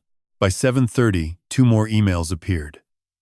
Different Gmail addresses, different writing styles, but the same architecture. The second described a confrontation on Monday evening in which I had allegedly threatened Kyle with a weapon. No weapon existed. No threat was made. The porch camera would prove both. The third email was addressed to the Hennepin County Adult Protection Services and requested a welfare check on a vulnerable adult residing at 42 Birchwood Lane. 3 emails. 3 fabricated accounts. 3 attempts to construct a narrative in which I was not the victim, but the danger. I recognized the pattern. In 1994, I investigated a mail fraud ring in St. Paul that used identical tactics. They called it papering. Flood the target's network with false reports until the volume itself becomes evidence. If enough people hear the same lie from enough sources, the lie begins to feel like truth. Kyle had not invented this strategy. He had simply moved it from paper to pixels. I called Donna at 7:45. "He is papering me," I said. "How many so far?" 3. 2 to personal contacts. 1 to Adult Protective Services. Screenshot everything. Save the raw email headers. Forward them to Karen Oduya before noon. This is harassment, and if any of those emails cross state lines through a server outside Minnesota, it becomes a federal matter. I knew that already. But hearing Donna say, it steadied something inside me. By 9 o'clock, I had documented all 3 emails. I opened each one on my laptop, captured full screenshots including sender addresses, timestamps, and recipient lists, then saved the raw headers as text files. I printed hard copies on the inkjet in the hallway and placed them in a new folder. Yellow, the 4th color. Financial was red, legal was blue, medical was green, and now digital was yellow. The filing cabinet in the basement was filling up. Then the Facebook posts appeared. Martha Chen called me at 9:22. She was speaking quickly, which was unusual for Martha. Walter, have you seen what is on Facebook? Someone created a page called Concerned Citizens of Birchwood Lane. There are 4 posts already. They all mention you by name. I do not have a Facebook account. I have never had a Facebook account. Irene had one for 3 years before she decided that it made her anxious and deleted it in 2017. But I asked Martha to read me the posts, and I wrote down every word on a legal pad. Post 1 described a disoriented senior who had locked out his caring family. Post 2 included a photograph of my house taken from the street with the caption, "This is what isolation looks like." Post 3 urged neighbors to contact Adult Protective Services. Post 4, posted 19 minutes after the first 3, was a link to an article about elder self-neglect with the comment, "Sometimes love means intervening, even when they resist." 4 posts. 0 facts. 1. Clear. Objective. Kyle was building a public case for my incompetence, the same strategy I had found in the green folder, except now he was doing it in the open because the private approach had failed. I called Karen Oduya's office at 9:51. Her paralegal, a woman named Dana, answered and told me Karen had already received the anonymous email and had flagged it as suspicious. I forwarded the other 2 emails and Martha's account of the Facebook posts. Dana said Karen would file a harassment addendum to the restraining order by end of business Thursday. At 10:15, I walked to the basement and processed the new evidence. I printed the Facebook screenshots Martha had texted me, mounted them beside the email printouts in the yellow folder, and added a timeline entry in my notebook. October 22, 2025. Digital harassment campaign initiated. 4 Facebook posts, 3 anonymous emails, 1 false APS report. 0 evidence of cognitive decline. Full documentation secured. I closed the notebook and looked at the prints hanging above the workbench. 14 photographs from Kyle's laptop. 3 folders in the cabinet. Now, a 4th. The yellow folder was thinner than the others, but I knew it would not stay thin. Men like Kyle do not fire 3 shots and stop. They escalate. They always escalate. I climbed the stairs and locked the basement door behind me. Through the kitchen window, Birchwood Lane was quiet. The oak trees were dropping the last of their October leaves. Martha's porch light was still on from Monday night. She had not turned it off. My phone buzzed. A new email. A 5th Gmail address. Subject line: Walter Novak. Urgent welfare concern. I opened my notebook to a fresh page. Let him send 100. I had been cataloging evidence since before he learned to type. 3 days of nothing from Sophie. No call. No text. No voicemail. No knock on the door. I checked my phone 11 times on Thursday alone, and I am not a man who checks his phone. I am a man who waits for the phone to ring and then decides whether to answer. Thursday passed. The restraining order against Kyle was granted at 2:15 in the afternoon. Karen Oduya called me from her office on Nicollet Avenue to confirm. The order prohibited Kyle Brannigan from approaching within 500 feet of 42 Birchwood Lane, from contacting me by any means, and from accessing any financial account bearing my name. It was a standard protective order, with one addition Karen had requested: a digital harassment clause covering email, social media, and third-party communication. The judge had reviewed the yellow folder and granted every provision without modification. He overplayed his hand with that Facebook page, Karen said. Judges do not appreciate manufactured public campaigns against protected parties. I thanked her and wrote the case number in my notebook. Then I sat in Irene's reading chair and looked at my phone. Nothing from Sophie. Friday was worse. Not because anything happened, but because nothing did. The patrol car passed every 90 minutes through the night, just as Lindgren had promised. The cameras showed an empty porch, an empty driveway, an empty sidewalk. Martha Chen brought over a casserole at noon and stood in my kitchen for 12 minutes. She talked about the weather, the fallen leaves, the early forecast for November snow.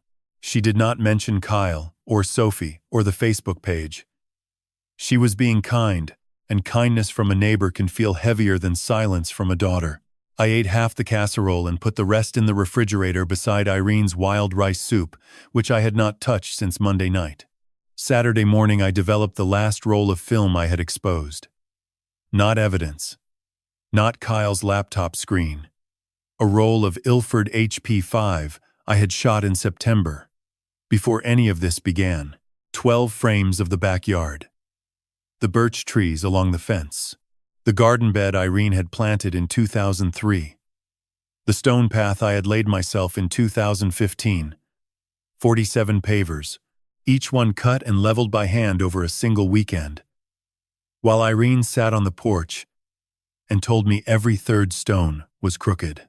I hung the prints in the darkroom and stood in the amber light and realized I was developing photographs of a life that no longer existed. At 4:17 on Saturday afternoon, my phone rang. The screen showed Sophie's name. I let it ring 3 times. Not because I did not want to answer, because my hands were shaking and I needed them steady. Dad. Her voice was thin, stripped down to a single layer, the way wood sounds after you sand it past the grain. Sophie, I am at Kyle's friend's apartment in Northeast. He has been staying here since Monday. Are you safe? A pause. 4 seconds. I counted. I do not know how to answer that. I closed my eyes. 42 years of asking witnesses that question, and I had never heard an answer that frightened me more than the one my daughter just gave. Tell me what you need, I said. I need to understand what happened. I need to see what you showed the police. I need to know if what Kyle is saying is true or if what you are saying is true. Because right now, I am standing in a kitchen that is not mine, in a neighborhood I do not know, and I cannot tell which version of my life is real. I gripped the phone. The instinct was to say everything, to list every charge, every forged signature, every fraudulent account, every email about nursing homes and guardianship, and the sale of the house her mother and I had owned since 1984. The investigator in me wanted to present the case the way I had presented it to Lindgren. Folders on the table. Evidence in order. Conclusion undeniable. But Sophie was not a police officer. She was my daughter. And the evidence she needed was not in the red folder, or the blue folder, or the green folder, or the yellow folder. It was in my voice. Everything I told the police is documented.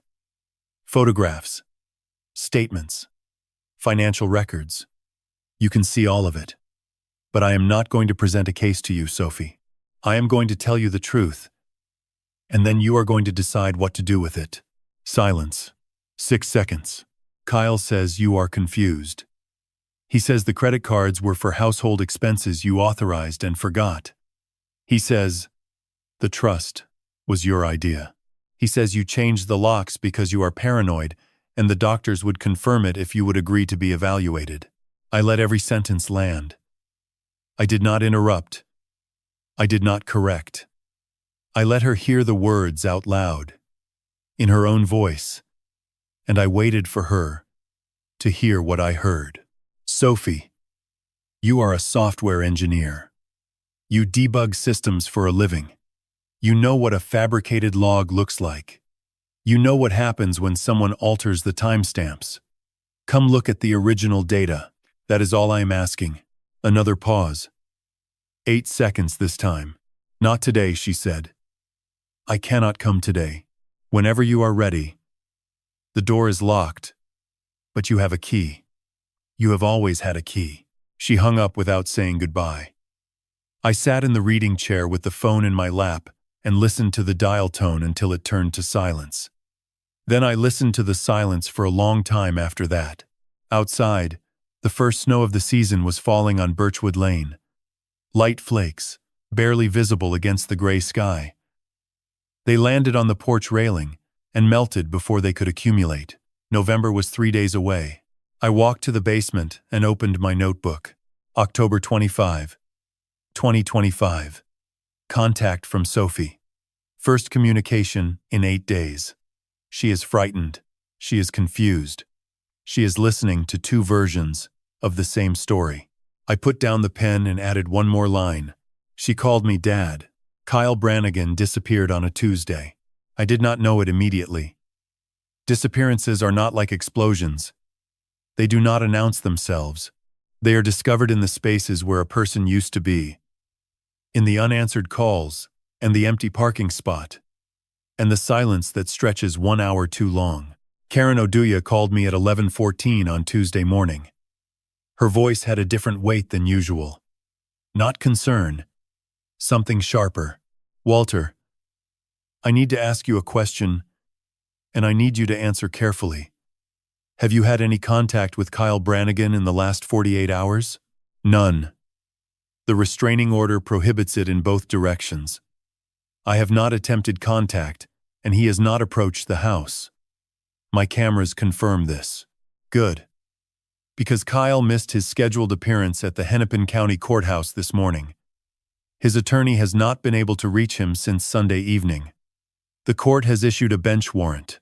I sat down at the kitchen table. The morning light was cold through the window. November 4th, 2025. The first hard frost had come overnight, and the birch trees along the back fence were stripped bare.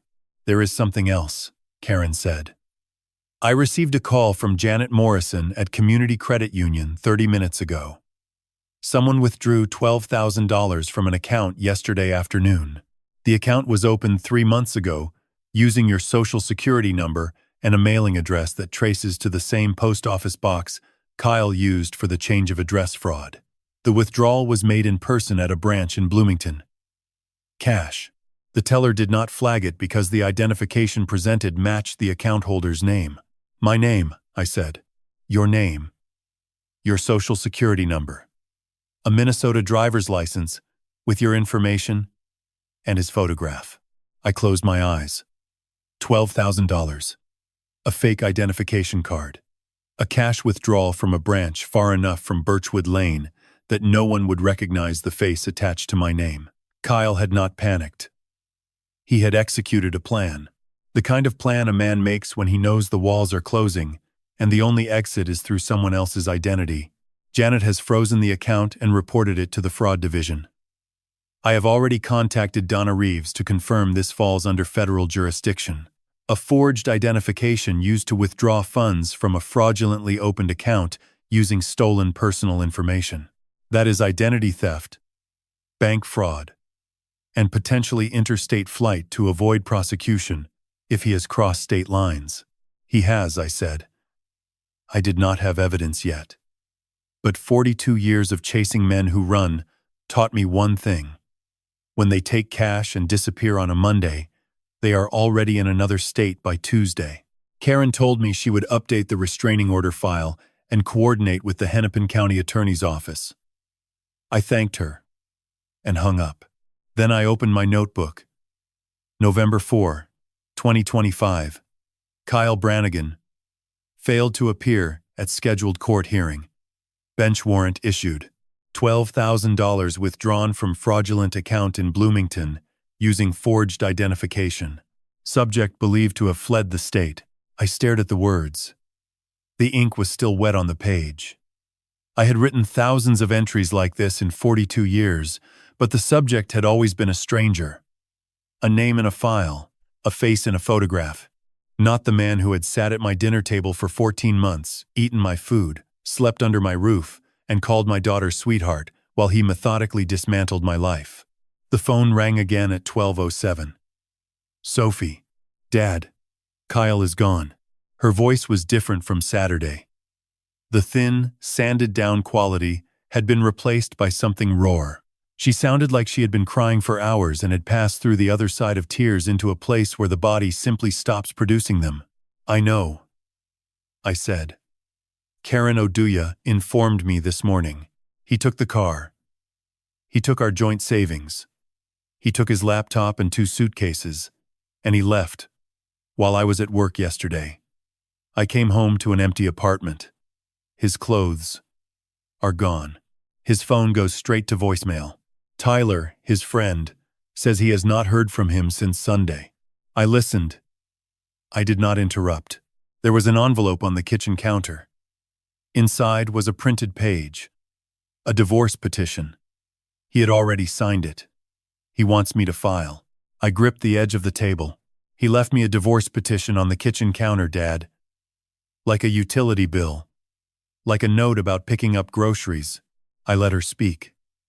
I let her anger build and break and rebuild. This is what investigators do. Not interrogators. Investigators. You create the silence, and you let the truth walk into it. I looked at our bank account online. The joint savings is empty. $7,800. Gone. Transferred yesterday morning to an account I do not recognize. I wrote the number on my pad. 7,800.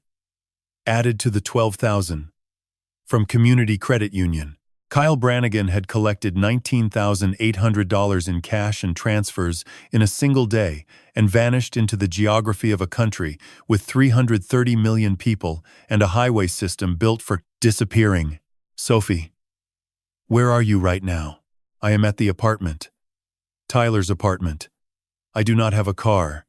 I do not have savings. I do not have. She stopped. I heard her breathe. One long breath. I do not have anywhere to go.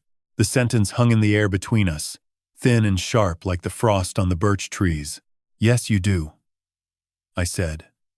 You have always had somewhere to go. The door is locked, but your key still works. I made sure of that. She did not answer for 11 seconds. I counted every one. Can you come get me? She whispered. I was already reaching for my coat. The drive from Birchwood Lane to northeast Minneapolis takes 22 minutes when the roads are clear.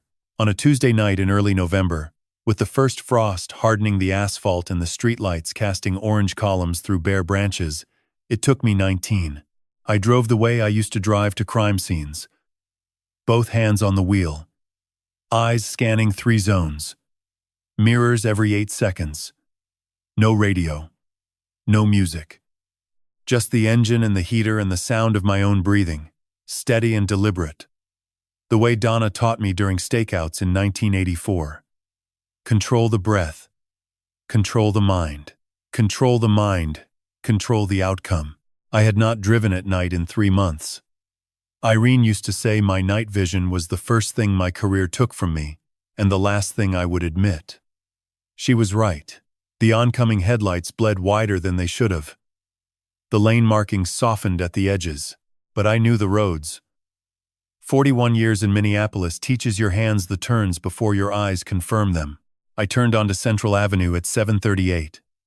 The neighborhood was a grid of old brick buildings, converted warehouses, and walk-up apartments with security doors that buzzed but rarely locked. Sophie had texted me the address. 2117 Central Avenue Northeast, Apartment 4. No other message. No explanation. Just the address. The way you send coordinates to someone you trust. To find you. I parked on the street across from the building. 3 stories. Brown brick. A laundromat on the ground floor.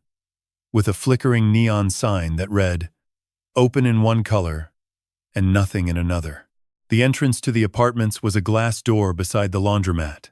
I pressed the buzzer for number 4. No answer. I pressed again.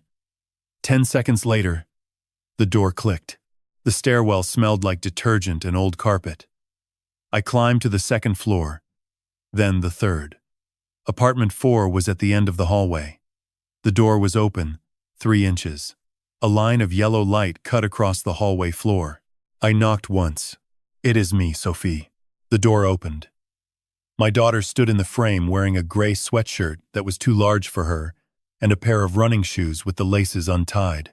Her hair was pulled back in a knot that had been tied hours ago and had since collapsed on one side. Her eyes were dry. That was worse than tears. Tears mean the body is still processing. Dry eyes mean the body has given up and handed the job to something deeper. Behind her, the apartment was small. A kitchen counter with 2 stools. A couch that doubled as a bed. Still folded out. Sheets tangled. A window facing the alley. On the counter was the envelope she had described on the phone. White, legal-sized. The printed divorce petition was half out of it, like a tongue. "Where are your things?" I asked. She pointed to the corner. One suitcase. One laptop bag.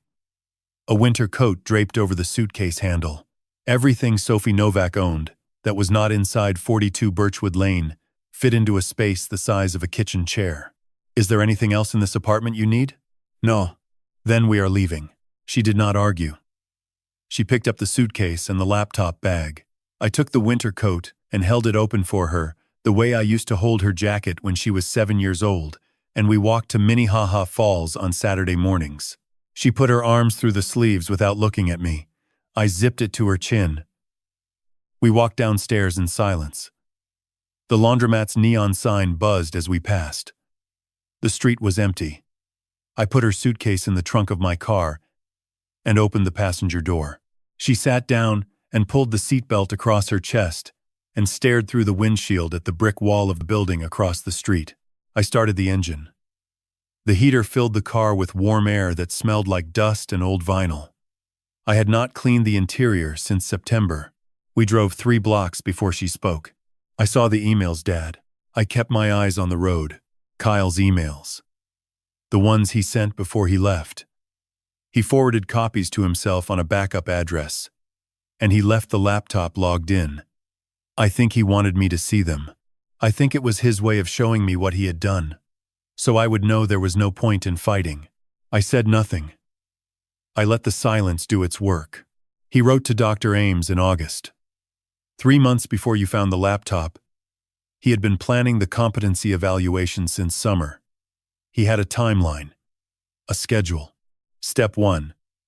Establish behavioral concerns. Step 2. Obtain a medical opinion. Step 3.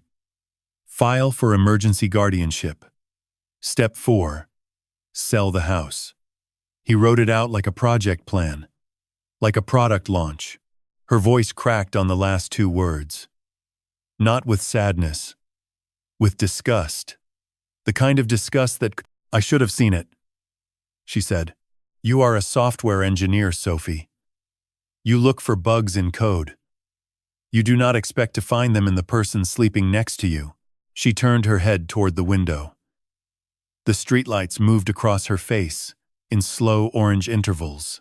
I could see her reflection in the glass, transparent and layered over the dark shapes of northeast Minneapolis passing behind it.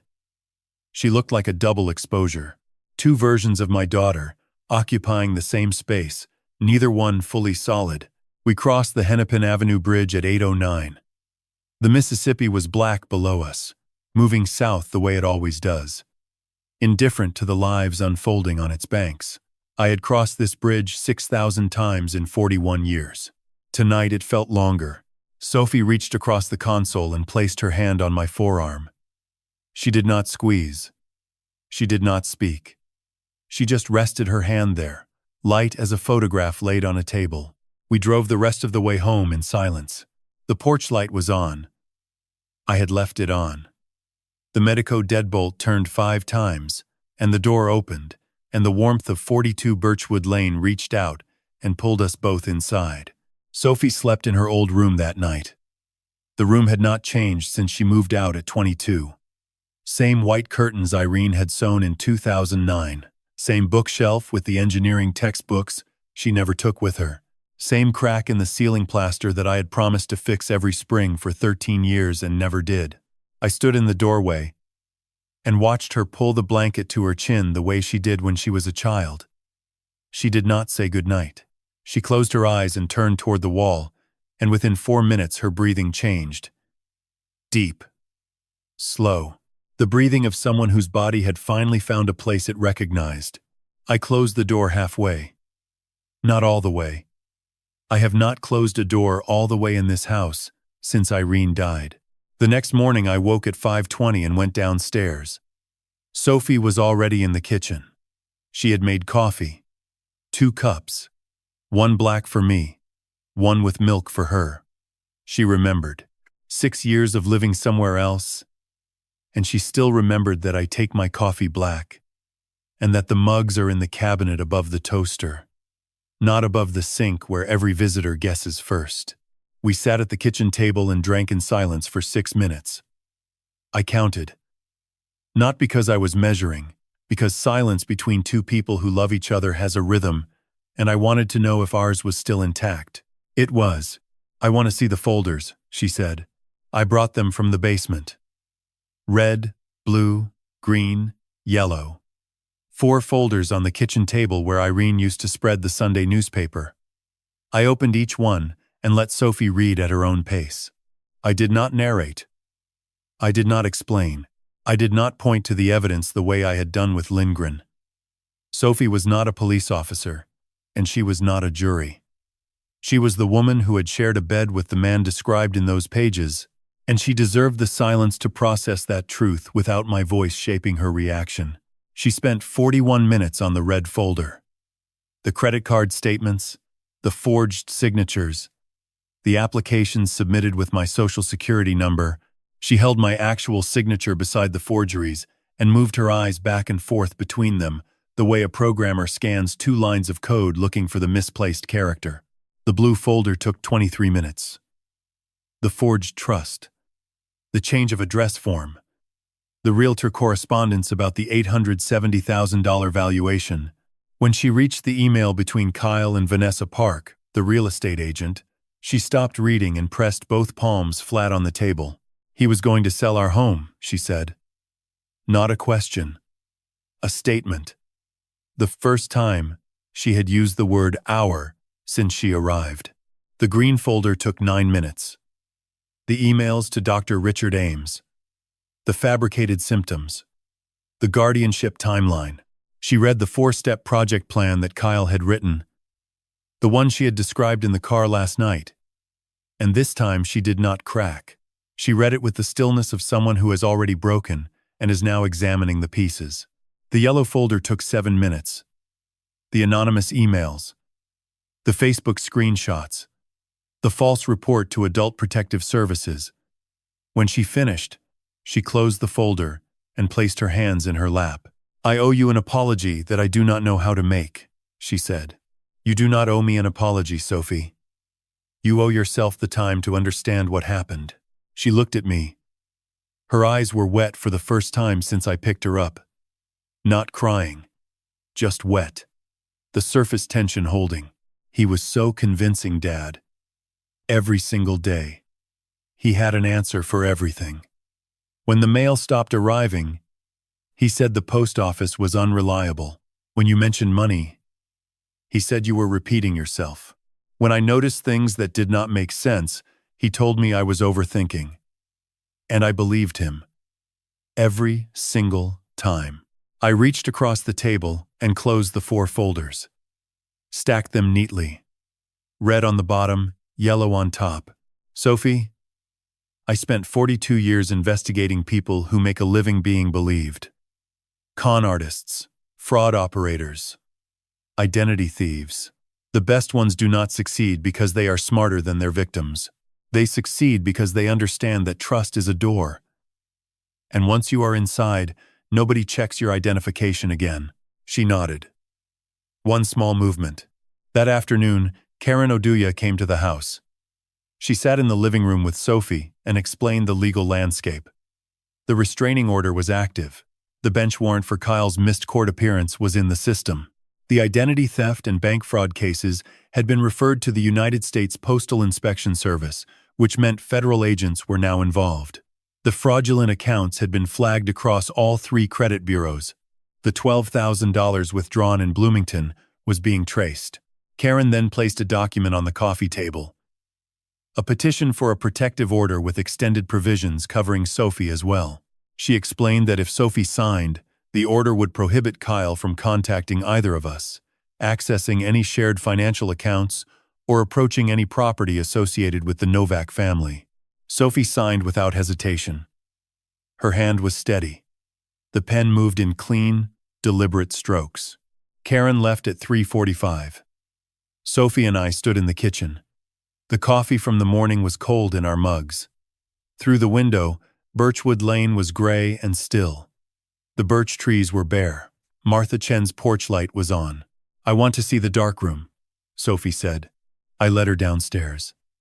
I turned on the safe light. The amber glow filled the room. On the wire above the workbench, the 14 evidence prints hung beside the 12 September photographs of Irene's garden. And on the shelf, in its plastic sleeve, the ruined film strip. 16 destroyed frames. Sophie touched the film strip with one finger. "Mom," she said. "Yes." She stood in the amber light for a long time, looking at the shadows on the film that might have been her mother's hands. "We are going to be all right, Dad." I did not answer. I turned off the safe light and let the darkness hold us both until our eyes adjusted and the room became visible again. They found Kyle Brannigan in Boise, Idaho, on the 14th of December. Donna called me at 7:22 in the morning. I was in the darkroom printing a new photograph of Sophie standing in the backyard beneath the bare birch trees.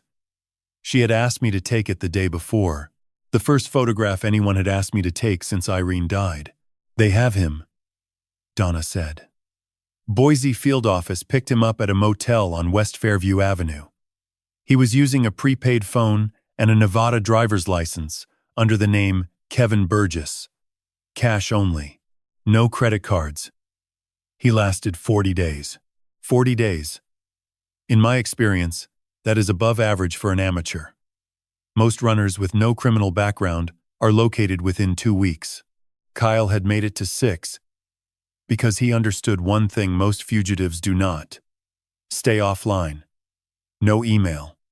No social media. No electronic transactions. He had learned that lesson from the digital harassment campaign that backfired on him in October. The same technology he had weaponized against me became the thing he feared most when he was the one being hunted. But cash runs out. Prepaid phones need refills. Motel clerks remember faces. And the United States Postal Inspection Service has field offices in every major city in the country. Kyle Brannigan could change his name and his license and his area code, but he could not change the federal case number attached to his Social Security record. "What are the charges?" I asked. I already knew, but I wanted to hear them spoken aloud, the way a prosecutor speaks them in a courtroom, because words have weight when they are said to someone who has earned them. Mail fraud under Title 18, Section 1341. Wire fraud under Section 1343. Aggravated identity theft under Section 1028A. Bank fraud under Section 1344. Filing a false change of address form under Section 1708. And the Hennepin County charges for the restraining order violation, property damage, and the outstanding bench warrant. 6 federal counts. 3 state counts. 9 charges total. Each one a door that would close behind Kyle Brannigan one at a time until the hallway narrowed to a single room with a single window and a view he did not choose. "The federal prosecutor is seeking 4 years, Donna said. Given the elder exploitation enhancement and the flight to avoid prosecution, the sentencing guidelines support it. His attorney will negotiate, but the evidence is overwhelming. Your documentation alone fills 3 binders. 3 binders, 4 folders, 14 darkroom prints, 2 USB drives, 1 encrypted cloud backup, 36 exposures on Tri-X 400, a leather notebook with 47 pages of handwritten entries, every piece of evidence collected by a 68-year-old man in a basement darkroom in Minneapolis, using the same skills he had spent 42 years sharpening. I thanked Donna and hung up. I sat in the darkroom for 11 minutes. The safe light was off. The enlarger was off. The only light came from the thin line beneath the door. The light from the hallway where Sophie was making coffee upstairs. I thought about the night Kyle opened that darkroom door and flooded the room with light. 16 frames of Irene destroyed. That was October 17th. Today was December 14th. 58 days. In 58 days, a man who believed he could erase me from my own home had instead erased himself from every free space in the country. I went upstairs. Sophie was at the kitchen table with 2 mugs. Black for me. Milk for her. She had been making coffee every morning for 5 weeks. Same cabinet. Same mugs. Same silence that was no longer empty but full. Donna called, I said. They found him in Boise. Sophie held her mug with both hands. She did not flinch. She did not cry. She looked at me with eyes that had spent 5 weeks reading evidence folders, signing legal documents, attending therapy sessions with Dr. Anna Lindquist, and slowly rebuilding the architecture of a life that had been gutted from the inside. Good, she said. One word. Complete. In the weeks that followed, the legal machinery moved, with the slow precision I had witnessed 1,000 times. Kyle was extradited to Minnesota on December 21st. His arraignment was held on January 6, 2026. He pleaded not guilty, which surprised no one. The men who forge signatures and fabricate trusts and flee across state lines always plead not guilty. It is the last signature they forge, the one that says they are someone they are not. Karen Oduya filed Sophie's divorce petition on January 12th. Uncontested. Kyle's attorney accepted the terms within 72 hours. No alimony. No asset division. There were no shared assets left to divide. Kyle had drained them all in his 40-day disappearance. The divorce was finalized on February 3rd. Sophie signed the final document at Karen's office on Nicollet Avenue and walked out into the February cold with her maiden name restored, Sophie Novak. The name Irene had chosen 35 years ago in a hospital room at Abbott Northwestern, 3 hours after a delivery that lasted 11 hours, and a decision that took less than one. On February 10th, the federal prosecutor offered Kyle a plea agreement. 4 years in a federal correctional facility, restitution of $58,000 in fraudulent charges, $12,000 in stolen bank funds, and $7,800 from Sophie's joint savings. Total restitution, $77,800. Kyle accepted. His sentencing hearing was scheduled for February 28th. I did not attend the hearing. Sophie asked me why. Because I have been in that courtroom 1,000 times, I said. And the only verdict that matters to me was the one you gave when you came home. She looked at me from across the kitchen table. The same table where the 4 folders had been. The same table where Irene spread the Sunday paper. The same table where Sophie used to do her homework in pencil and erase every mistake until the paper was thin enough to see through. That was not a verdict, Dad, she said. That was a choice. She was right. It was. The first class was on a Saturday in February. 8 people. A folding table in the basement of the Birchwood Lane Community Center. 3 blocks from my house. I had reserved the room for 2 hours and brought my Olympus XA, 2 rolls of Tri-X 400, a developing tank, and a set of 8x10 trays that Irene had given me for my 50th birthday. I called it the Darkroom Sessions. Sophie designed the flyer. Simple black text on white paper. Learn to see what others miss. A free photography and awareness workshop for seniors and their families. Taught by Walter Novak, retired U.S. Postal Inspector. 42 years of federal service. The 8 people who showed up that first Saturday were not what I expected. I had anticipated retirees. Hobbyists. People who wanted to learn how to use a film camera the way I had learned in 1978. Instead, I got Margaret, 74, whose grandson had stolen her pension checks for 2 years. Before she noticed. I got Arthur, 81, whose caregiver had opened 11 credit cards in his name. I got Diane, 69, whose son-in-law had convinced her to sign a power of attorney she did not understand. I got 5 more people with 5 more stories, and every story had the same architecture. Trust extended, trust exploited, trust destroyed. They did not come to learn photography. They came because the flyer said, "Learn to see what others miss," and that sentence meant something different to each of them. I taught them anyway. I showed them how to load film in a dark bag by touch alone. I showed them how the aperture controls light, the way boundaries control access. I showed them how a negative holds every detail of a scene, even the details you did not notice when you pressed the shutter. And then I showed them how to read the negative. how to see the image before it exists on paper, how to look at the shadows and understand what casts them. Every fraud leaves a negative, I told them. Every lie has a shadow. If you learn to read the shadows, you will see the lie before it reaches the light. Margaret asked me how I knew. I told her my story. Not all of it. Not the folders, or the federal charges, or the 40 days Kyle spent running across 3 states. I told her about the night my son-in-law opened my darkroom door and destroyed the last photographs of my wife. I told her about the moment I realized that the man living in my house was not careless or disrespectful but deliberate and dangerous. I told her about the choice I made to treat my own home like a crime scene and my own life like an investigation. The room was silent when I finished. Not the uncomfortable silence of people who do not know what to say.